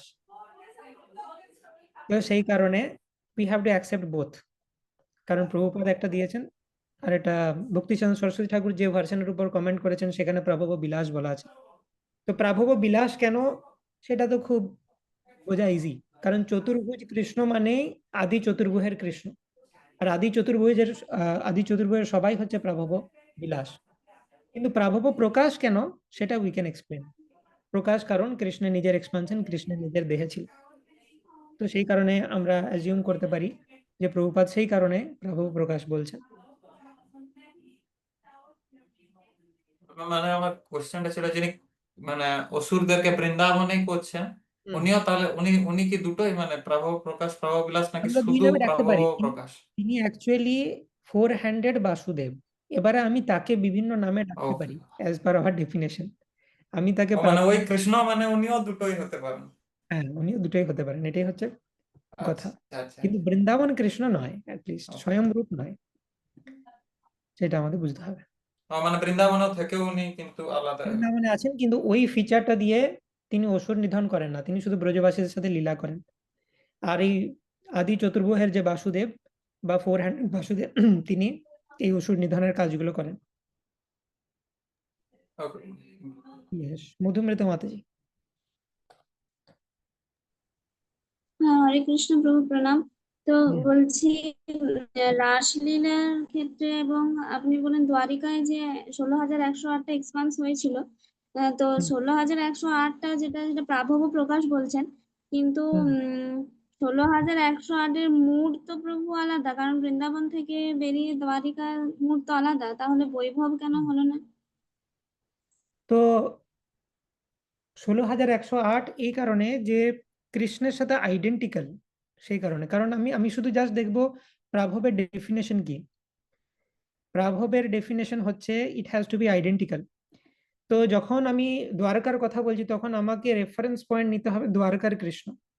দ্বারকার কৃষ্ণ একজন রয়েছেন এবং তাকে রেফারেন্স পয়েন্ট নিয়ে আমি দেখবো যে 16,108 যে কৃষ্ণ আছে সে দ্বারকার কৃষ্ণের রেফারেন্স পয়েন্ট থেকে তাদের রিলেশন কি, তারা দ্বারকার কৃষ্ণের সাথে আইডেন্টিক্যাল, সেই কারণে তাদেরকে প্রভু বলা হচ্ছে।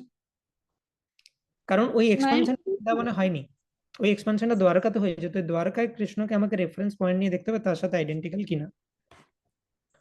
মানে সমস্ত যে ইয়েগুলো সেগুলো ফুলফিল হবে না, মানে যে কোনো একটার সাথে কোনো একটা ফুলফিল হয়ে গেলে এরকম হয়ে যাচ্ছে, মানে সব যে একই রকম দেখতে, Yes, মুড তো একই সেই হবে, জন্যই আমরা কোনটার মুড। এক্স্যাক্টলি, তো সেই কারণে আমরা মাল্টিপল ডেফিনেশন দেখলাম। প্রাভব মানে এই যে অর দেওয়া আছে, নট এন্ড, মানে দুটোই হতে হবে তবেই প্রাভব বলবো তা নয়, যে কোনো একটা হলেই চলবে। যেহেতু আইডেন্টিক্যালটা মিলে যাচ্ছে দ্বারকা কৃষ্ণের সাথে, সেই জন্য তাকে প্রাভব বলবো। দিস ইজ ভেরি কনফিউজিং, সেটাই তো বলছি যে এটাকে তুমি এক সূত্রে বাঁধতে পারবে না কোনোভাবে। অনেক পরিশ্রম করে এই জিনিসটা বের করা হয়েছে। এটা কোনো অথেন্টিক কোনো জায়গাতে আমি পাইনি, বিভিন্ন জায়গাতে আমি দেখেছি, কোনো জায়গাতে ক্লিয়ারলি লেখাই নেই। তো সেই জন্য সামহাও আমি এটা একটা অর অ্যান্ড দিয়ে যা হোক করে বের করেছি যে এইটা তুমি যদি ফলো করো সবগুলো মোটামুটি মেলাতে পারবে। আলটিমেটলি তোমাকে মুখস্থই করতে হবে যে কোন কৃষ্ণকে কি বলে, ঠিক আছে? কিন্তু তাও যদি তুমি লজিক খুঁজে বের করতে চাও তো বেস্ট পসিবল হচ্ছে এটা। এর থেকে তুমি বেটার, মানে এর থেকে অন্য কিছু করতে গেলে আরো কনফিউজ হয়ে যাবে, কিছু একটা কন্ট্রাডিকশন চলে আসবে তোমার লজিকে, ঠিক আছে? তো সেটা আমরা করতে পারি। তো এটা একটা পাজেলের মতো যে তুমি এগুলোর ডেফিনেশন কি ধরবে যাতে পাজলটা সলভ হয়ে যাবে, ঠিক আছে? তো কিছু করার নেই। আবার মানে বিভিন্ন জায়গায় বিভিন্ন রকম হতে পারে। কেউ আবার বলতে পারে এই যে ব্রহ্ম বিমোহন লীলাতে সেই সময়তে যেহেতু তিনি ব্রহ্মাজিকে চতুর্ভুজ ফর্ম দেখাচ্ছিলেন, তো কৃষ্ণের চতুর্ভুজ ফর্ম মানে সেগুলো প্রাভব বিলাস। তো বলতে পারে যে ওই চতুর্ভুজ বিষ্ণু রূপেই তিনি প্রত্যেকের কাছে আসছিলেন, তো তার মানে সেই ফর্মগুলো প্রাভব বিলাসও বলতে পারি আমি। তো কেউ যদি বলে যে এটা প্রাভব প্রকাশ, তা তো বলবে হ্যাঁ কোনো অসুবিধা নেই কারণ কৃষ্ণ নিজে এক্সপান্ড করেছেন। আবার কেউ যদি বলে প্রাভব বিলাস, তুমি বলবে হ্যাঁ তাতেও চলবে কারণ ব্রহ্মাজিকে চতুর্ভুজ ফর্ম দেখিয়েছিলেন। তো মাল্টিপল অ্যান্সার্স আর পসিবল এইগুলোর ক্ষেত্রে, এটা মাথায় রাখতে হবে, ঠিক আছে? শুধু আমাদের দেখতে হবে যে আমরা বুঝতে পারছি কেন, মানে আমরা বুঝতে পারছি কিনা সেটা দেখতে হবে। কি এটাকে প্রাভব বিলাস কেন বলা হচ্ছে, প্রাভব প্রকাশ কেন বলা হচ্ছে? বলতে হাজারটা জিনিস আমি পারি, একজনকে আমি 10 রকম ভাবে বলতে পারি। আমাকে শুধু দেখতে হবে যে প্রত্যেকটা জিনিস কেন বলা হচ্ছে আমি বুঝতে পারছি কিনা। যেমন কৃষ্ণের নাম কৃষ্ণ, গোবিন্দ, পদ্মনাভ, মুকুন্দ, প্রত্যেকটাই ঠিক, কিন্তু প্রত্যেকটা ডিফারেন্ট এক্সপ্লেনেশন আছে। কৃষ্ণ কৃষ্ণ কেন? কারণ সর্বাকর্ষক। গোবিন্দ কেন? কারণ তিনি ইন্দ্রিয়দের এবং গাভী এবং ইন্দ্রিয়দের আনন্দ প্রদান করেন। মুকুন্দ কেন? কারণ তিনি মুক্তির আনন্দকেও কুৎসিত করে দিতে পারেন। তো সেরকমই কৃষ্ণের বিভিন্ন ফর্মকে আমি বিভিন্ন নামে ডাকতে পারি। শুধু আমাকে দেখতে হবে যে আমি বুঝতে পারছি কিনা ওই ফর্মটাকে ওই পার্টিকুলার নামে ডাকা হচ্ছে কেন, ঠিক আছে? তো যাই হোক, লেট আস কন্টিনিউ। এটা খাতায় লিখে নাও বাস, বেশি হরে মাথা কৃষ্ণ ঘামানো। প্রভু। বলো। ইয়েস, আনন্দিত মাতাজি প্রভু বলো। বলছি এই মানে প্রকাশ আর বিলাস, মানে এখানে বিলাসের ক্ষেত্রে প্রভু আপনি বলেন যে নিজস্ব নয়, তো এটা মানে কোনখান থেকে নিজস্ব নয় এটা কিভাবে বুঝবো প্রভু? মানে ওই Yes, বিলাস বলরাম নিয়ে থেকে আলোচনা করছি শঙ্কর। বিলাস নিয়ে আলোচনা করবো এই আরো যখন আমরা প্রবলেম 4 সলিউশন করব তখন বুঝতে পারবো। তো প্রবলেম 2 এর সলিউশন হয়ে গেল। প্রবলেম 3 আগে আমরা দেখি। আদি চতুর্ভুজ কিভাবে প্রভব বিলাস হচ্ছে। 3 আর 4 দুটোতেই বিলাস নিয়ে আমরা ডিল করব। 1 আর 2 তে প্রকাশ নিয়ে ডিল করেছি। তো দেখো বিলাসের ডেফিনেশন তোমরা আগে লিখেছো, ফার্স্ট টাইম এক্সপানশন, নিজের এক্সপানশন নয়, অনেক রূপ। তো এবার আদি চতুর্ভুজ কিভাবে প্রাভব বিলাস হচ্ছে। সো প্রবলেম 3, আদি চতুর্ভুজকে নিয়ে কথা হচ্ছে। তো আদি চতুর্ভুজ, আদি বলা হচ্ছে মানেই সে দ্বিতীয় নয়। দ্বিতীয় চতুর্ভুজ বৈকুণ্ঠে, আদি চতুর্ভুজ মথুরা এবং দ্বারকাতে। তো কৃষ্ণের রেফারেন্স পয়েন্ট থেকে আমরা যদি দেখি তাহলে আমরা দেখতে পাবো আদি চতুর্ভুজ কাছে রয়েছে, দ্বিতীয় চতুর্ভুজ দূরে রয়েছে। এটা তো খুব সিম্পল, দ্বিতীয় চতুর্ভুজ অনেক দূরে কৃষ্ণ থেকে, আদি চতুর্ভুজ অনেক কাছে। তো আদি চতুর্ভুজ নিয়ার আর সেকেন্ড চতুর্ভুজ ফার।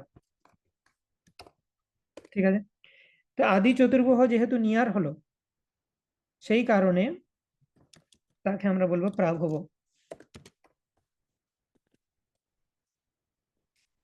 ঠিক আছে, ওকে। আর 4 মেম্বার্স আছে এখানে, নট 1 মেম্বার, 4 মেম্বার্স রয়েছে, তার মানে মেনি ফর্মস। মেনি ফর্মস এই ডেফিনেশনটা মিলে যাওয়ার জন্য আমরা তাকে বিলাস বলি। সো দিস ইজ হাউ আদি চতুর্ভুজ is প্রাভব Vilas. Keep thing simple, তাহলে সিম্পল বুঝতে পারবে। আদি চতুর্ভুজ 4টে রূপ, মেনি ফর্মস, বিলাসের বিভিন্ন ডেফিনেশন রয়েছে। একটা ডেফিনেশন মিলছে, ইয়েস, মেনি ফর্ম মিলে যাচ্ছে, তাই তাকে বিলাস বলে, আর কিছু ভাবারই দরকার নেই। আদি চতুর্ভুজ প্রাভব কি করে হলো, কারণ কাছে রয়েছে। দ্বিতীয় চতুর্ভুজ বৈকুণ্ঠে, তো কাছে থাকার জন্য প্রাভব, অনেক ফর্মের জন্য বিলাস, প্রাভব বিলাস। ডান। ওকে, তারপরে আমরা যাব নেক্সট কোয়েশ্চেন, দ্বিতীয় চতুর্ভুজ এন্ড 24 ফর্মস।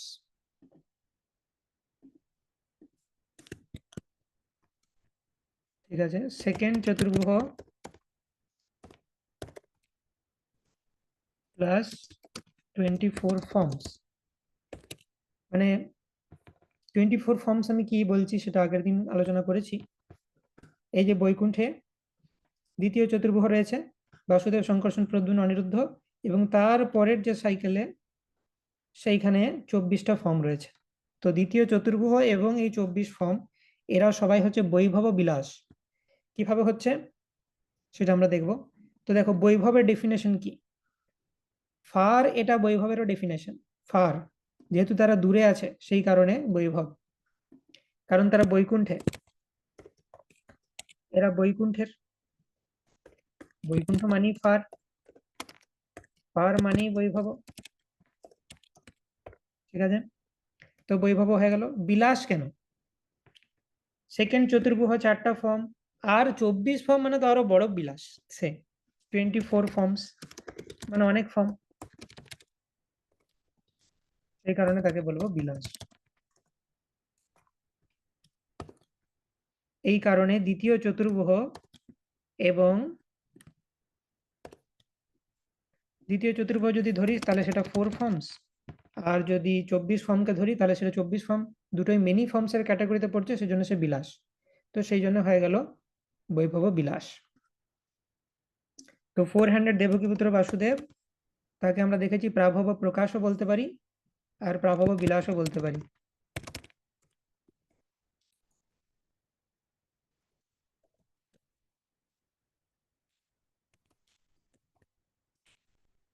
ঠিক আছে, 2 হ্যান্ডেড দেবকীপুত্র বাসুদেব, তাকে বৈভব প্রকাশ বলবো।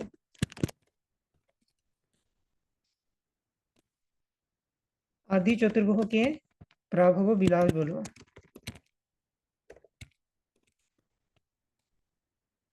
আর 24 ফর্মস এন্ড সেকেন্ড চতুর্ভুজ, তাকে আমরা বলবো বৈভব বিলাস।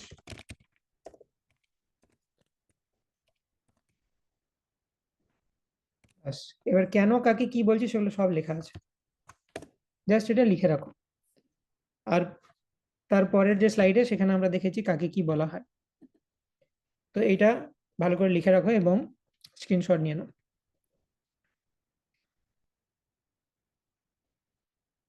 তো মূল কি হচ্ছে, যে দেয়ার আর মাল্টিপল ডেফিনেশনস, যে কোনো একটার সাথে মিলে গেলেই আমরা সেটাকে বলতে পারি।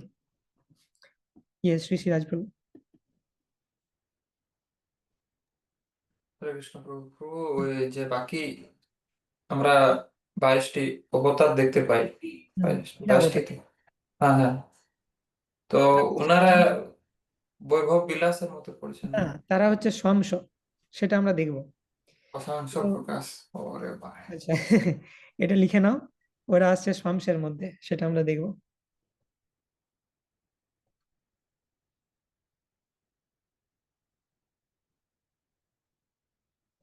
এটা লেখা হয়েছে, স্ক্রিনশট নেওয়া হয়ে গেছে। কারোর কোনো জায়গাটা বাকি আছে লিখতে, আমাকে দেখাতে হবে। আমি চাই সবার কাছে এই নোটসটা থাকুক, যেখানেই এসব প্রাভব বৈভব পাবে এইটা বের করে নেবে, দিয়ে ক্লিয়ার করে নেবে। হু ইজ হু এটা লেখা হয়েছে সবার?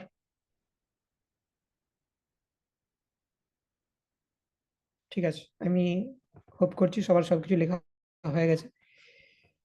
না, যেটা ঋষিরাজ প্রভু বলছেন যে বিভিন্ন লীলা অবতার বা এই যে 6টা অবতার, তারা আছে স্বংস ইনকারনেশনের মধ্যে। তো প্রথমে সবার উপরে রয়েছে স্বয়ংরূপ কৃষ্ণ, তার থেকে আসে স্বয়ং প্রকাশ, মানে স্বয়ংরূপ নিজে এক্সপান্ড করেন না, তিনি স্বয়ং প্রকাশ রূপে তার থেকে এক্সপান্ড হন। মানে এটা inconceivable, it is same as Krishna, সেই কৃষ্ণ এক্সপান্ড করেছেন, কিন্তু এক্সপানশন যে পয়েন্ট থেকে শুরু হলো সেই পয়েন্টটাকে বলা হচ্ছে স্বয়ং প্রকাশ। এরপরে তাকে প্রাভব প্রকাশ, বৈভব প্রকাশ, এটা আমরা দেখেছি।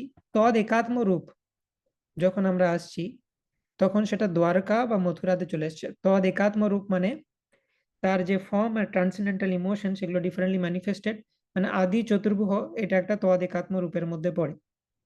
এরপরে আমি বৈকুণ্ঠে আসছি, তখন বিলাস হচ্ছে। বৈকুণ্ঠের দ্বিতীয় চতুর্ভুহ প্লাস 24 ফর্ম নারায়ণ, এরা সবাই বিলাস। বৈকুণ্ঠে বিলাস হয়ে যাবার পর মেটেরিয়াল ওয়ার্ল্ডে যখন আসছি তখন এই মহাসংকর্ষণ থেকে যে এক্সপানশন গুলো আসে সেগুলোকে স্বংস বলে মেটেরিয়াল ওয়ার্ল্ডে।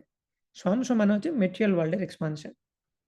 এর মধ্যে পুরুষ অবতার, এর মধ্যে লীলা অবতার, গুণ অবতার, যুগ অবতার, মন্বন্তর অবতার, সপ্তাবেশ অবতার ইত্যাদি রয়েছে। ঠিক আছে, এরপরে আবেশ যেটা সপ্তাবেশ অবতার সেটা একটা অন্য ক্যাটাগরি। ওকে, তো এতক্ষণ আমরা যেগুলো দেখলাম সেগুলো হচ্ছে তদ একাত্ম রূপের মধ্যে পড়ে। স্বয়ংরূপ, স্বয়ং প্রকাশ, তদ একাত্ম, আর তারপরে রয়েছে বিলাস, স্বংস। তো এটাকে আমরা নোটস নিতে পারি এইভাবে যে স্বংস জিনিসটা কি। আচ্ছা, হুজ হু এটাতেই লিখতে পারি।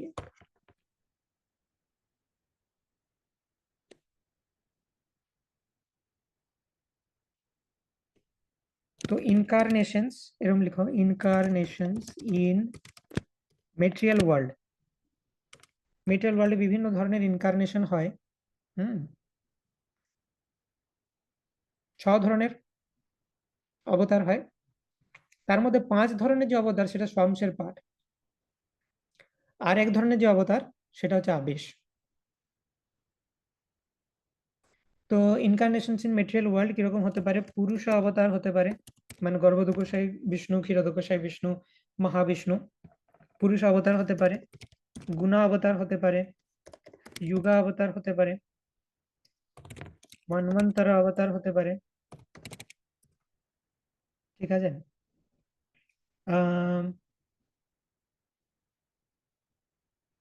পুরুষ অবতার, গুণ অবতার, যুগ অবতার, মন্বন্তর অবতার, আর কি রয়েছে? লীলা অবতার। ইয়েস, লীলা অবতার হয়ে গেল। এগুলো সব স্বংস। ঠিক আছে, আরেকটা হচ্ছে শক্তাবেশ অবতার।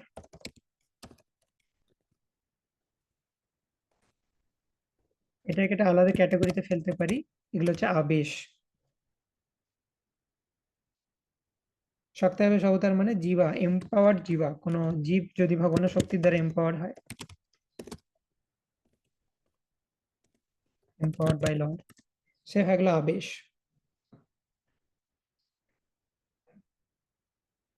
ঠিক আছে, গোলক চার্ট আছে আশা করি সবাই কাছে, তো সেটা দেখতে পারো।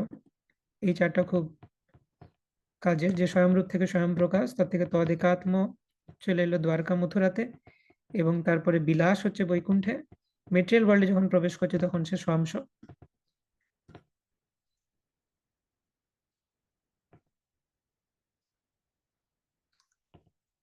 এবং তারপরে আবেশ হচ্ছে একটা আলাদা ক্যাটাগরি।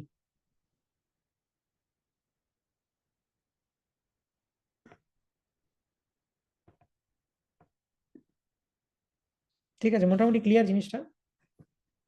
100% ক্লিয়ার হবে না, কারণ কৃষ্ণকে 100% বোঝা সম্ভব নয়, মোটামুটি ক্লিয়ার হলেই চলবে। ওকে, এই দুটো পয়েন্ট অ্যাড করে নাও, তাহলে স্বাংশ এন্ড আবেশ আমরা দেখতে পেলাম। Now let us conclude this section. এবার আমরা মোটামুটি সবই জানি, যা বলবে সবই বুঝতে পারবো। তো জাস্ট আমরা এই জায়গাটা পড়ে নিই। 164 পর্যন্ত দেখেছিলাম। নাও স্বয়ং রূপ তদেকাত্ম রূপ আবেশ নাম প্রথমেই 3 রূপে রয়েন ভগবান। স্বয়ং রূপ মানে কৃষ্ণ, বৃন্দাবন কৃষ্ণ। তদেকাত্ম রূপের মধ্যে এই সমস্ত এক্সপানশন, মাঝের যে এক্সপানশন গুলো সেগুলো দেখলাম। হ্যাঁ, এর মধ্যেও আবার স্বাংশকেও ঢুকিয়ে নিচ্ছে তদেকাত্মের মধ্যে, আর আবেশ হচ্ছে একটা আলাদা। দাঁড়াও, মিউট করো সবাই, কোন জায়গায় আনমিউট আছে।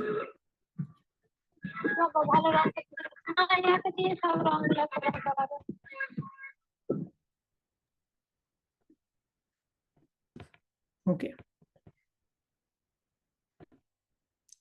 ইয়েস। তো এখানে আবার কিরকম ক্যাটেগরাইজ করা হচ্ছে?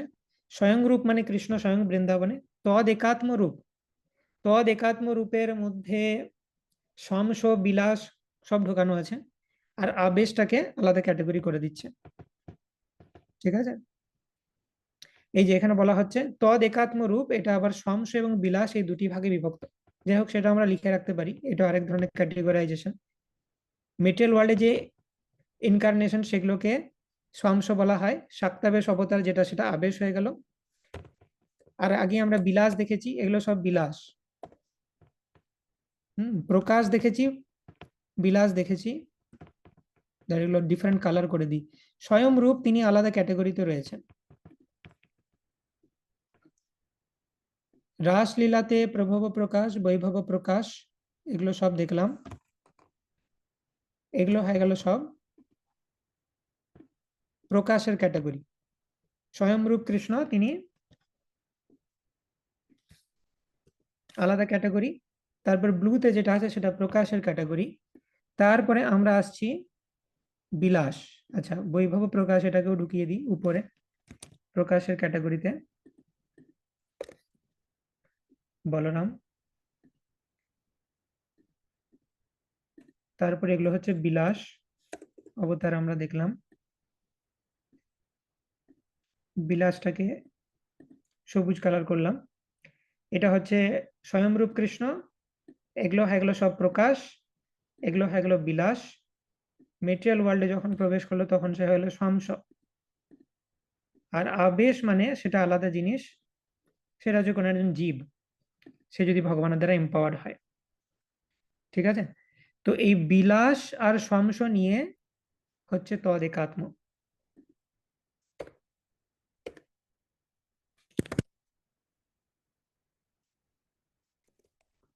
তদেকাত্ম মানে হচ্ছে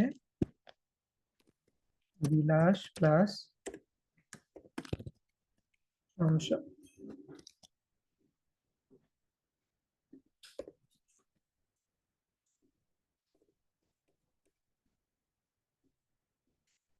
এটা একটা সেপারেট ক্যাটাগরি করে দিই। ওকে, তদেকাত্মের মধ্যে এরা রয়েছে, সবটা বেশ আলাদা। তো এটা হয়ে গেল স্বয়ংরূপ, তদেকাত্ম, আবেশ, যেটা বলা হচ্ছে স্বয়ং রূপের থেকেই প্রকাশগুলো সব স্বয়ং রূপের থেকে আসছে। তো এটা আমরা 3টে ক্যাটাগরি করে দিতে পারি। স্বয়ং রূপের থেকে একদম কাছের যে ইনকারনেশন সেগুলোকে প্রকাশ বলা হচ্ছে। তদেকাত্ম মানে একটু দূরের এক্সপানশন, দূরের এক্সপানশন মানে বৈকুণ্ঠে গেলে আমি বিলাস, মেটেরিয়াল ওয়ার্ল্ডে গেলে স্বাংশ। বিলাসটা জেনারেলি কোথায় হচ্ছে? বৈকুণ্ঠে। তবে আদি চতুর্ভুজ কিন্তু বৈকুণ্ঠে নয়, তো সেজন্য সেটা লিখলে একটু মিসলিডিং হবে।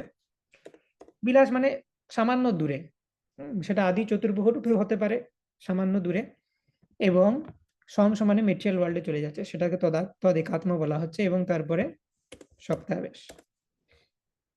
তো সেই জন্য স্বয়ং রূপ, তদেকাত্ম আর আবেশ, এই তিনটে ডিভিশন বলা হয়েছে এখানে।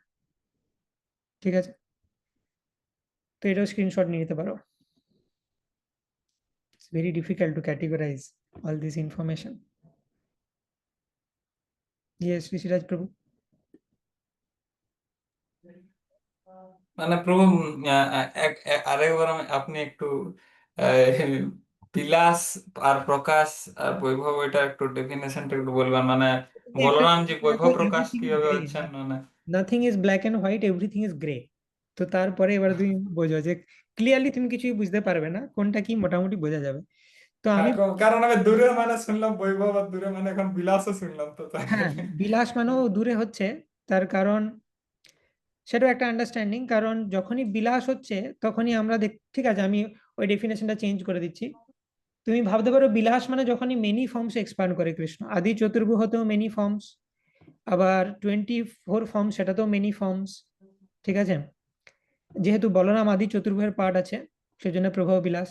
তো ঠিক আছে, বিলাসটাকে আমরা ইউনানিমাসলি কনফিউশন কম রাখার জন্য এটা রাখি যে মেনি ফর্মস।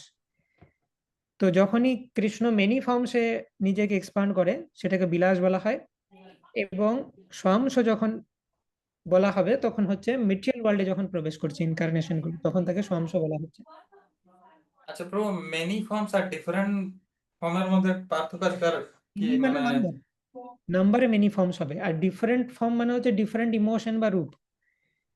ওকে, ডিফারেন্ট ইমোশন, মানে তাই ধরো, বলে উনি বৈভব হচ্ছেন। হ্যাঁ, কৃষ্ণের থেকে যখন বলরাম এলো একটাই ফর্ম এক্সপ্যান্ড হলো, কিন্তু সে ডিফারেন্ট, তার ইমোশন ডিফারেন্ট। কিন্তু মেনি ফর্মস মানে একসাথে 4 জন চলে এলো আদি চতুর্ভুজ, বা 24 জন চলে এলো, মেনি ইন নাম্বার, তখন সেটা বিলাস। তখন বিলাস হয়ে যাচ্ছে। ইয়েস। তো এরকম হালকা হালকা হিন্ট নিতে পারি। এই যে এক্ষুনি আমরা দেখছিলাম বিলাসের একটা অর্থ এটাও ফার, সেটাও বিলাসের অর্থ। কেন? কারণ তদ একাত্ম থেকে আমরা দেখতে পাচ্ছি, আমি সেই ডেফিনেশনে ইনক্লুড করিনি যাতে আবার বৈভবের সাথে ক্ল্যাশ হয়ে যাবে, কিন্তু ইয়েস, বিলাসের এটাও একটা মিনিং রয়েছে, সেটা ফার। কেন? কারণ একটু দূরে গেলে বৈকুণ্ঠে গেলে বিলাস, আবার আরো দূরে চলে গেলে শমস, তো সেটাও আছে মিনিং। তো যাই হোক, আমরা একটা মোটামুটি একটা সিস্টেম ফলো করলেই চলবে যেখানে আমরা সব বুঝতে পারবো, সেজন্য আমি ওটা লিখাইনি। ঠিক আছে, তো পুরোপুরি বোঝা সম্ভব নয়, কিন্তু যতটা বোঝা সম্ভব আমাদের ইন্টেলিজেন্স যতটা পারমিট করবে ততটা আমরা বুঝতে পারি। স্বয়ং রূপ স্বয়ং প্রকাশ দুই রূপে স্ফূর্তি, স্বয়ং রূপে এক কৃষ্ণ ব্রজে গোপমূর্তি। স্বয়ং রূপ আর স্বয়ং প্রকাশ একই জিনিস আমরা বললাম। স্বয়ং রূপ মানে কৃষ্ণ, সেই কৃষ্ণ যখন এক্সপান্ড করছেন নিজেকে তখন তিনি স্বয়ং প্রকাশ। এরা হচ্ছে ব্রজের গোপমূর্তি।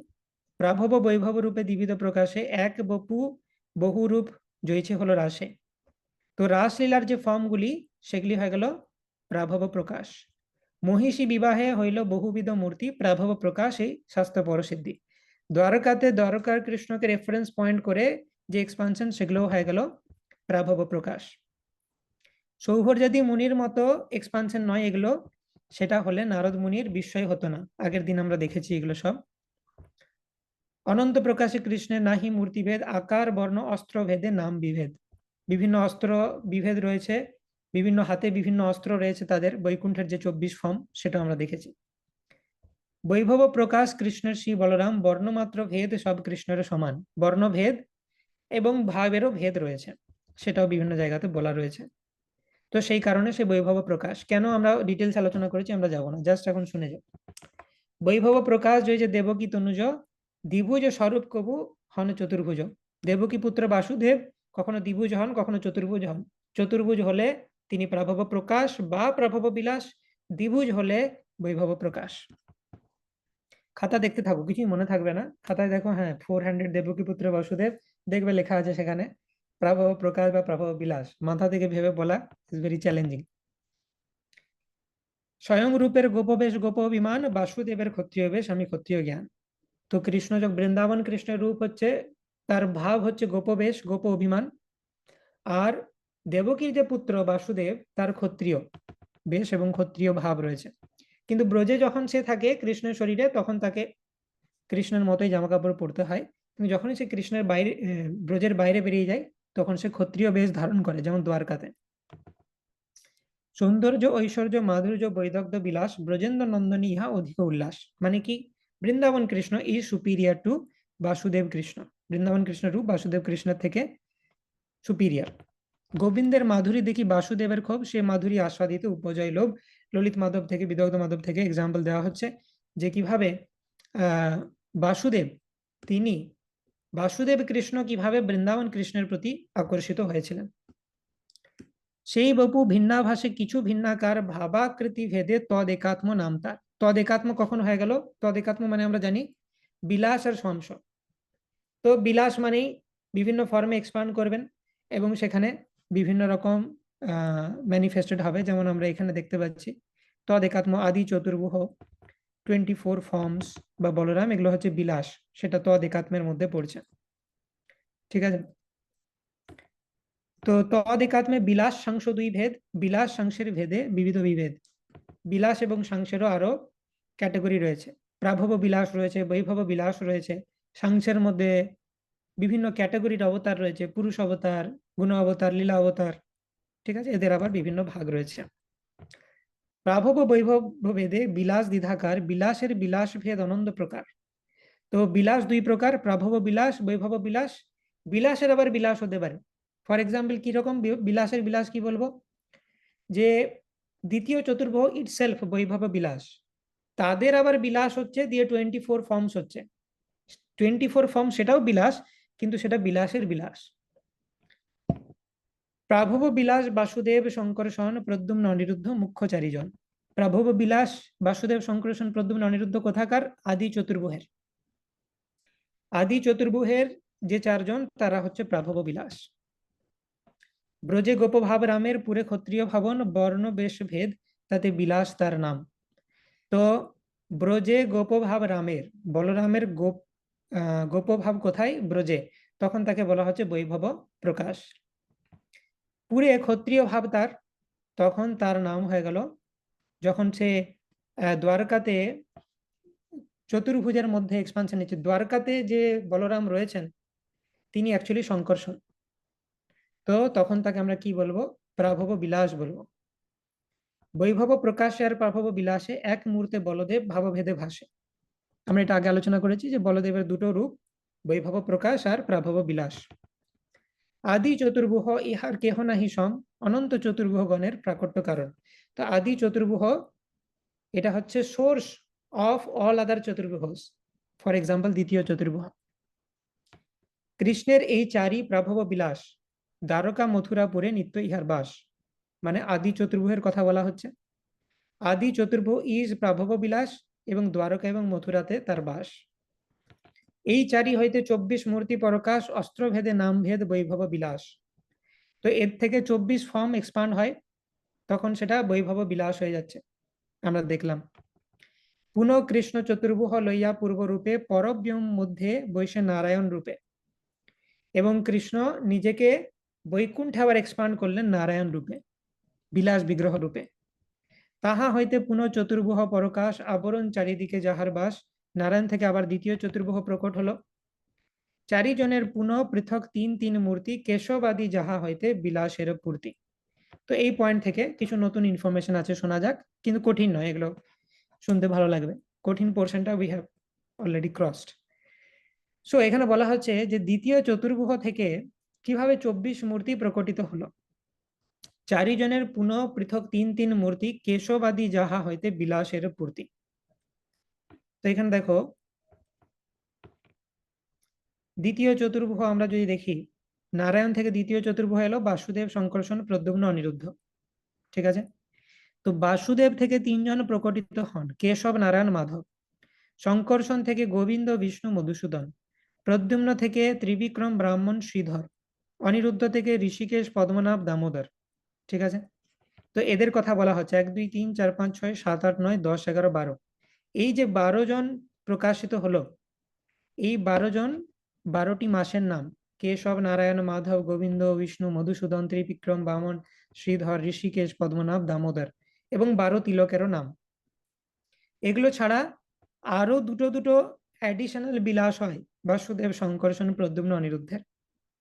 ঠিক আছে, তো এই সমস্ত গুলোকে নিয়ে 24টা ফর্ম হয়। দ্বিতীয় চতুর্ভুহ প্লাস এই 12টি এক্সপানশন প্লাস আরো 8টা এক্সপানশন, সব মিলিয়ে 24 ফর্ম।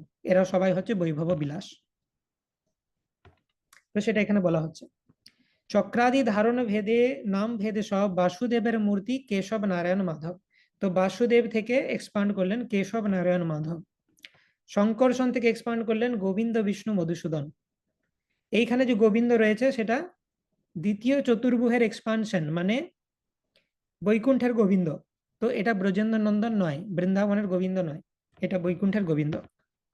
প্রদ্যুম্নের মূর্তি ত্রিবিক্রম, বামন, শ্রীধর। অনিরুদ্ধের মূর্তি ঋষিকেশ, পদ্মনাভ, দামোদর। প্রদ্যুম্ন থেকে 3 জন এক্সপান্ড হলেন, ত্রিবিক্রম, বামন, শ্রীধর। অনিরুদ্ধ থেকে এক্সপান্ড হলেন ঋষিকেশ, পদ্মনাভ, দামোদর। দ্বাদশ মাসের দেবতা এই জন, মার্গশীর্ষে কেশব, পৌষে নারায়ণ। তো এই যে 12 জন এক্সপান্ড হলেন আমরা দেখালাম, এই যে 12 জন, 1 2 3 4 5 6 7 8 9 10 11 12, 12 মাসের দেবতা, 12 তিলকের দেবতা। এগুলো ছাড়া আরো দুজন দুজন করে এক্সপান্ড হবে, দিয়ে আরো 8টা বিলাস হবে। তো বিভিন্ন মাসের কে কে দেবতা সেটা বলছে।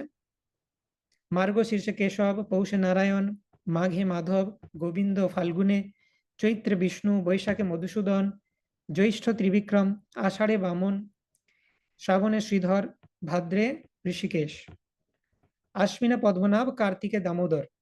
এবং এটা রাধা দামোদর থেকে অন্য, কারণ কি এগুলো সব আমরা বৈকুণ্ঠের অবতারের কথা বলছি, তো সেইগুলো ব্রজেন্দ্র নন্দন বা দামোদর, যশোদা দামোদর নয়। ঠিক আছে, রাধা দামোদর নয়। তো এই যে 12টি এক্সপানশন, এদের নামে 12 মাস এবং 12 তিলক। দ্বাদশ তিলক মন্ত্র, এই দ্বাদশ নাম আচমনে এই নামে স্পর্শী তত্ত্ব স্থান। ঠিক আছে, তো যা শুনতে থাকো কোথা থেকে কি কি এক্সপানশন হয়েছে, বেশি মাথা লাগানোর দরকার নেই। মেইন যে পোর্শনটা সেটা আমরা লিখে নিয়েছি। ঠিক আছে, এরপরে কোথা থেকে কি কি এক্সপান্ড হচ্ছে শুনতে থাকো, এই সেকশনটা আমরা কমপ্লিট করে নেব। তারপরে আবার নর্মাল টিচিং স্টার্ট হবে, যেগুলো বুঝতে পারবো। এটা খুবই টেকনিক্যাল জায়গা। এই 4 জনের বিলাস মূর্তি আর 8 জন, তা সবার নাম কহি শুনো সনাতন। তো মহাপ্রভু বলছেন যে বাসুদেব, শঙ্কর্ষণ, প্রদ্যুম্ন, অনিরুদ্ধ দ্বিতীয় চতুর্ভুহের থেকে 3 3 3 3 করে যে 12টা এক্সপানশন এলো, 12 মাস 12 তিলক, সেটা তো বললাম।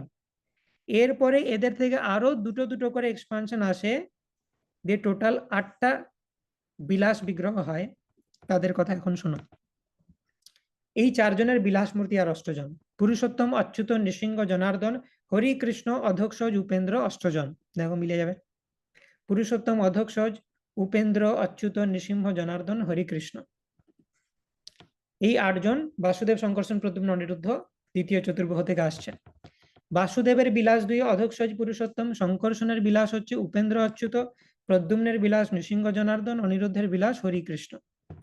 তো এইভাবে বাসুদেব, শঙ্কর্ষণ, প্রদ্যুম্ন, অনিরুদ্ধ দ্বিতীয় চতুর্ভুহ, তারপরে 12 মাসের অবতার প্লাস আরো অষ্টবিলাস, তাহলে 12 + 8 মানে 20, প্লাস দ্বিতীয় চতুর্ভুহের 4 মানে 24। তো 24 মূর্তি প্রাভব বিলাসে প্রধান, অস্ত্র ধারণ ভেদে ধরে ভিন্ন ভিন্ন নাম। এখানে আবার একটা কনফিউশন হওয়ার কথা ছিল, কিন্তু আচার্যরা বাঁচিয়ে নিয়েছেন। এখানে বলা হচ্ছে এরা সবাই প্রাভব বিলাস নাও, এদেরকে বৈভব বিলাস বলে জানি আমরা। তো এখানে ভক্তিচন্দ্র সরস্বতী ঠাকুর বলছেন যে এইখানে প্রাভব বিলাস মানে বোঝানো হচ্ছে যে অরিজিনাল প্রাভব বিলাস আদি চতুর্ভুহ থেকে এরা এসেছেন, কিন্তু এরা অ্যাকচুয়ালি বৈভব বিলাস। ঠিক আছে, কিন্তু এদের সোর্স হচ্ছে আদি চতুর্ভুহের প্রাভব বিলাস। সো কনফিউশনের ব্যাপার কুইকলি এই শ্লোক থেকে অন্য শ্লোকে চলে যায়। চলো। ইহার মধ্যে যাহার হয় আকার বেশ ভেদ, সেই সেই হয় বিলাস বৈভব বিভেদ। তো এরা সবাই হচ্ছে বৈভব বিলাস। পদ্মনাভ, ত্রিবিক্রম, নৃসিংহ, বামন, হরি, কৃষ্ণ আদি হয় আকারে বিলক্ষণ। কৃষ্ণের প্রভব বিলাস বাসুদেবাদি 4 জন, সেই 4 জনের বিলাস 20 গণন। তো এইভাবে বাসুদেব, শঙ্কর্ষণ, প্রদ্যুম্ন, অনিরুদ্ধ তারা হচ্ছেন আদি চতুর্ভুহ। আবার সেই 4 জনের বিলাস হচ্ছে 20 জন। তাদের 4 জন থেকে মানে আদি চতুর্ভুহ থেকেও কিছু কিছু বিলাস হয়। দ্বিতীয় চতুর্ভুহের বিলাস আমরা আলোচনা করলাম, সিমিলার বিলাস আদি চতুর্ভুজ থেকেও হয়। ইহার সবার পৃথক বৈকুণ্ঠ পরব্রহ্ম ধামে পূর্বাদি অষ্টদিকে 3 জনে। পরব্রহ্ম ধামে এদের সকলের পৃথক পৃথক বৈকুণ্ঠ রয়েছে। পূর্ব দিক থেকে শুরু করে যথাক্রমে 8 দিকে 3 জন করে রয়েছেন। যদ্যপি পরব্রহ্ম সবাকার নিত্য ধাম, তথাপি ব্রহ্মাণ্ডে কাহ সন্নিধান। যদিও পরব্রহ্মে এদের সকলের নিত্য ধাম রয়েছে, তথাপি তাদের কেউ কেউ ব্রহ্মাণ্ডের সন্নিকটে অবস্থান করেন। তো পরব্রহ্ম মানে হচ্ছে বৈকুণ্ঠ। তো পরব্রহ্ম বৈকুণ্ঠে আমরা যদি দেখি, তো এখানে দেখতে পাবো যে অনিরুদ্ধ, পদ্মনাভ, দামোদর, কৃষ্ণ, অধোক্ষজ, কেশব, বাসুদেব, এটা আমরা আলোচনা করেছিলাম যে কিভাবে দ্বিতীয় চতুর্ভুজ থেকে 24 মূর্তির বিলাস হচ্ছে। তো সেটা এখানে বর্ণনা করা হচ্ছে। পরব্রহ্ম মধ্যে নারায়ণের নিত্য স্থিতি, পরব্রহ্ম উপরি কৃষ্ণ লোকের বিভূতি। পরব্রহ্মে নারায়ণ নিত্যকাল বিরাজ করেন। পরব্রহ্মের উপরিভাগে সর্বৈশ্বর্যপূর্ণ কৃষ্ণলোক বা গোলক বৃন্দাবন। এক কৃষ্ণ লোক হয় ত্রিবিধ প্রকার, গোকুলাক্ষ, মথুরাক্ষ, দ্বারকাক্ষ আর। এর মহাপ্রভু বলছেন যে পরব্রহ্মের উপরে যে গোলক আছে তার আবার ডিভিশন রয়েছে, গোলক বৃন্দাবন, মথুরা, জগন্নাথপুরী, দ্বারকা ইত্যাদি বিভিন্ন ধাম সেখানে রয়েছে। মথুরাতে কেশবের নিত্য সন্নিধান, নীলাচলে পুরুষোত্তম জগন্নাথ নাম। কেশব মথুরায় নিত্য বিরাজ করেন এবং পুরুষোত্তম জগন্নাথ নীলাচলে নিত্য বিরাজ করেন। প্রয়াগে মাধব, মন্দারে শ্রী মধুসূদন, আনন্দারণ্যে বাসুদেব, পদ্মনাভ, জনার্দন। প্রয়াগে ভগবান বিন্দু মাধব রূপে বিরাজমান, মন্দার পর্বতে তিনি মধুসূদন রূপে এবং আনন্দারণ্যে বাসুদেব, পদ্মনাভ, জনার্দন রূপে বিরাজ করেন। তো স্পিরিচুয়াল ওয়ার্ল্ডেও এই জায়গাগুলো রয়েছে এবং সেগুলোরই বিভিন্ন রিপ্রেজেন্টেশন আমরা মেটেরিয়াল ওয়ার্ল্ডে দেখতে পাই। বিষ্ণু কাঞ্চিতে বিষ্ণু, হরি রহে মায়াপুরে, ওইছে আর নানা মূর্তি ব্রহ্মাণ্ড ভিতরে। তো বিষ্ণু কাঞ্চিতে তিনি বিষ্ণু রূপে বিরাজমান, মায়াপুরে হরিরূপে বিরাজমান, এই প্রকারে নানা মূর্তি ধারণ করে তিনি ব্রহ্মাণ্ড জুড়ে বিরাজ করেন। মায়াপুরে হরি অর্থাৎ চৈতন্য মহাপ্রভু। তো ব্রহ্মাণ্ডের বিভিন্ন জায়গাতে এই যে সরল কথা যদি আমরা বুঝতে যাই, ভগবানের বিভিন্ন এক্সপানশন আমরা দেখতে পেলাম স্পিরিচুয়াল ওয়ার্ল্ডে, সেই এক্সপানশন গুলো মেটেরিয়াল ওয়ার্ল্ডেরও বিভিন্ন বিভিন্ন জায়গাতে সিচুয়েটেড রয়েছে, অ্যাজ সিম্পল এজ দ্যাট। তো প্রয়াগে মাধব, মন্দারে মধুসূদন ইত্যাদি, আনন্দারণ্যে বাসুদেব, পদ্মনাভ, জনার্দন। তো এই মতো ব্রহ্মাণ্ড মধ্যে সবার প্রকাশ, স্পিরিচুয়াল ওয়ার্ল্ডের সেই সমস্ত যে এক্সপানশন ব্রহ্মাণ্ডের মধ্যেও তাদের প্রকাশ রয়েছে। সপ্তদ্বীপে নবখণ্ডে যাহার বিলাস। সপ্তদ্বীপ নবখণ্ড মানে মেটেরিয়াল ওয়ার্ল্ডের মধ্যে এটার কথা বলা হচ্ছে। ভূমণ্ডলকে আবার আমরা যদি দেখি, ভূমণ্ডল ডিভাইডেড, এর মধ্যে বিভিন্ন 7টা সমুদ্র রয়েছে, 7টা দ্বীপ রয়েছে। মাঝে যে দ্বীপটা সেটা হচ্ছে জম্বুদ্বীপ, সেটার আবার 9টা বর্ষ রয়েছে। তো এটাই বলা হচ্ছে সপ্তদ্বীপ আর নবখণ্ড। 7টা সমুদ্র রয়েছে, বিভিন্ন সমুদ্র, লবণ সমুদ্র, সুগার কেন জুসের সমুদ্র, লিকারের সমুদ্র, ঘিয়ের সমুদ্র, মিল্কের সমুদ্র, যোগাট এবং স্বাদু জলের সমুদ্র। এটা হচ্ছে সপ্ত সমুদ্র। তার মাঝে মাঝে যে জায়গা সেগুলো সপ্তদ্বীপ। হ্যাঁ, প্লাক্ষ দ্বীপ, শালমালি দ্বীপ, কুশদ দ্বীপ, ক্রঞ্চ দ্বীপ, শাকত দ্বীপ, পুষ্কর দ্বীপ এবং মাঝের যেটা সেটা জম্বু দ্বীপ। এটা আবার 9টা খণ্ডে বিভক্ত। উত্তর কুরু বর্ষ, হিরণময় বর্ষ, রম্যক বর্ষ, কেতুমালা বর্ষ, ইলাব্রত বর্ষ, ভদ্রস্ব, হরি বর্ষ, কিম পুরুষ, ভারতবর্ষ। এটা বলা হচ্ছে যে ব্রহ্মাণ্ডের বিভিন্ন জায়গাতে এরা বিভিন্ন রূপে রয়েছেন। সর্বত্র প্রকাশ তার ভক্ত সুখে দিতে, জগতে অধর্ম নাশী, ধর্ম স্থাপিতে। 5th ক্যান্টো শ্রীমদ্ ভাগবতম যদি দেখি, আমরা দেখব যে বিভিন্ন বর্ষে বিভিন্ন জায়গাতে এবং বিভিন্ন দ্বীপের মধ্যে ভগবানের বিভিন্ন বিগ্রহ রয়েছে এবং তারা স্পিরিচুয়াল ওয়ার্ল্ডের যে বিগ্রহ তাদেরই রূপ। ইহার মধ্যে কারো হয় অবতারে গণন, জয়ছে বিষ্ণু ত্রিবিক্রম, নৃসিংহ বামন। তো এদের মধ্যে কাউকে কাউকে অবতার বলে গণ্য করা হয়। অবতার মানে আমরা জানি 6 ধরনের অবতার। মেটেরিয়াল ওয়ার্ল্ডে যখনই প্রবেশ করলাম তখন শামস অবতার। তো এরা বিভিন্ন লীলা অবতার বলতে পারি, যেমন নৃসিংহ, বামন, ত্রিবিক্রম, এরা বিভিন্ন লীলা অবতার। বিষ্ণুকে বলতে পারি আমরা পুরুষ অবতার। অস্তধৃতি ভেদ নাম ভেদের কারণ, চক্রাদি ধারণ ভেদ শুন সনাতন। এরপর মহাপ্রভু এক্সপ্লেন করবেন যে এই যে 24 মূর্তি বৈকুণ্ঠের, এদের বিভিন্ন হাতে বিভিন্ন অস্ত্র রয়েছে। একটু যদি ভালো করে দেখো, দেখো অনিরুদ্ধ আর পদ্মনাভের মধ্যে অনিরুদ্ধের ডান হাতে গদা রয়েছে পদ্মনাভের ডান হাতে পদ্ম রয়েছে, হ্যাঁ, নিচের বাঁ হাতে গদা রয়েছে। তো অস্ত্র ধারণ ভেদে এদের বিভিন্ন নাম হয়েছে। তো কে কোন হাতে কি অস্ত্র ধারণ করে সেটা মহাপ্রভু বলবেন। তো দক্ষিণাধ হস্ত হইতে বামাধ পর্যন্ত, দক্ষিণাধ মানে ডান দিকের নিচের হাত থেকে বাঁ দিকের নিচের হাত পর্যন্ত সেইভাবে বর্ণনা করা হবে। ডান দিকের নিচের হাত, ডান দিকের উপরের হাত, বাঁ দিকের উপরের হাত, বাঁ দিকের নিচের হাত, এই অর্ডারে মহাপ্রভু অস্ত্রগুলো বলবেন। সিদ্ধার্থ সংহিতা করে 24 মূর্তি গণন, তার মতে কহিয়াগে চক্রাদি ধারণ। প্রথমে একটা শাস্ত্র সিদ্ধার্থ সংহিতা মতে এই দক্ষিণ অধ থেকে বাম অধ পর্যন্ত অস্ত্রের সজ্জা কিরকম বিভিন্ন বিষ্ণু মূর্তির সেটা বর্ণনা করা হচ্ছে। বাসুদেব গদা শঙ্খ চক্র পদ্মধর, শঙ্কর্ষণ গদা শঙ্খ পদ্ম চক্র কর। So now this is very interesting. So এতক্ষণ ধরে টেকনিক্যাল জিনিসের পর now let us meditate on this.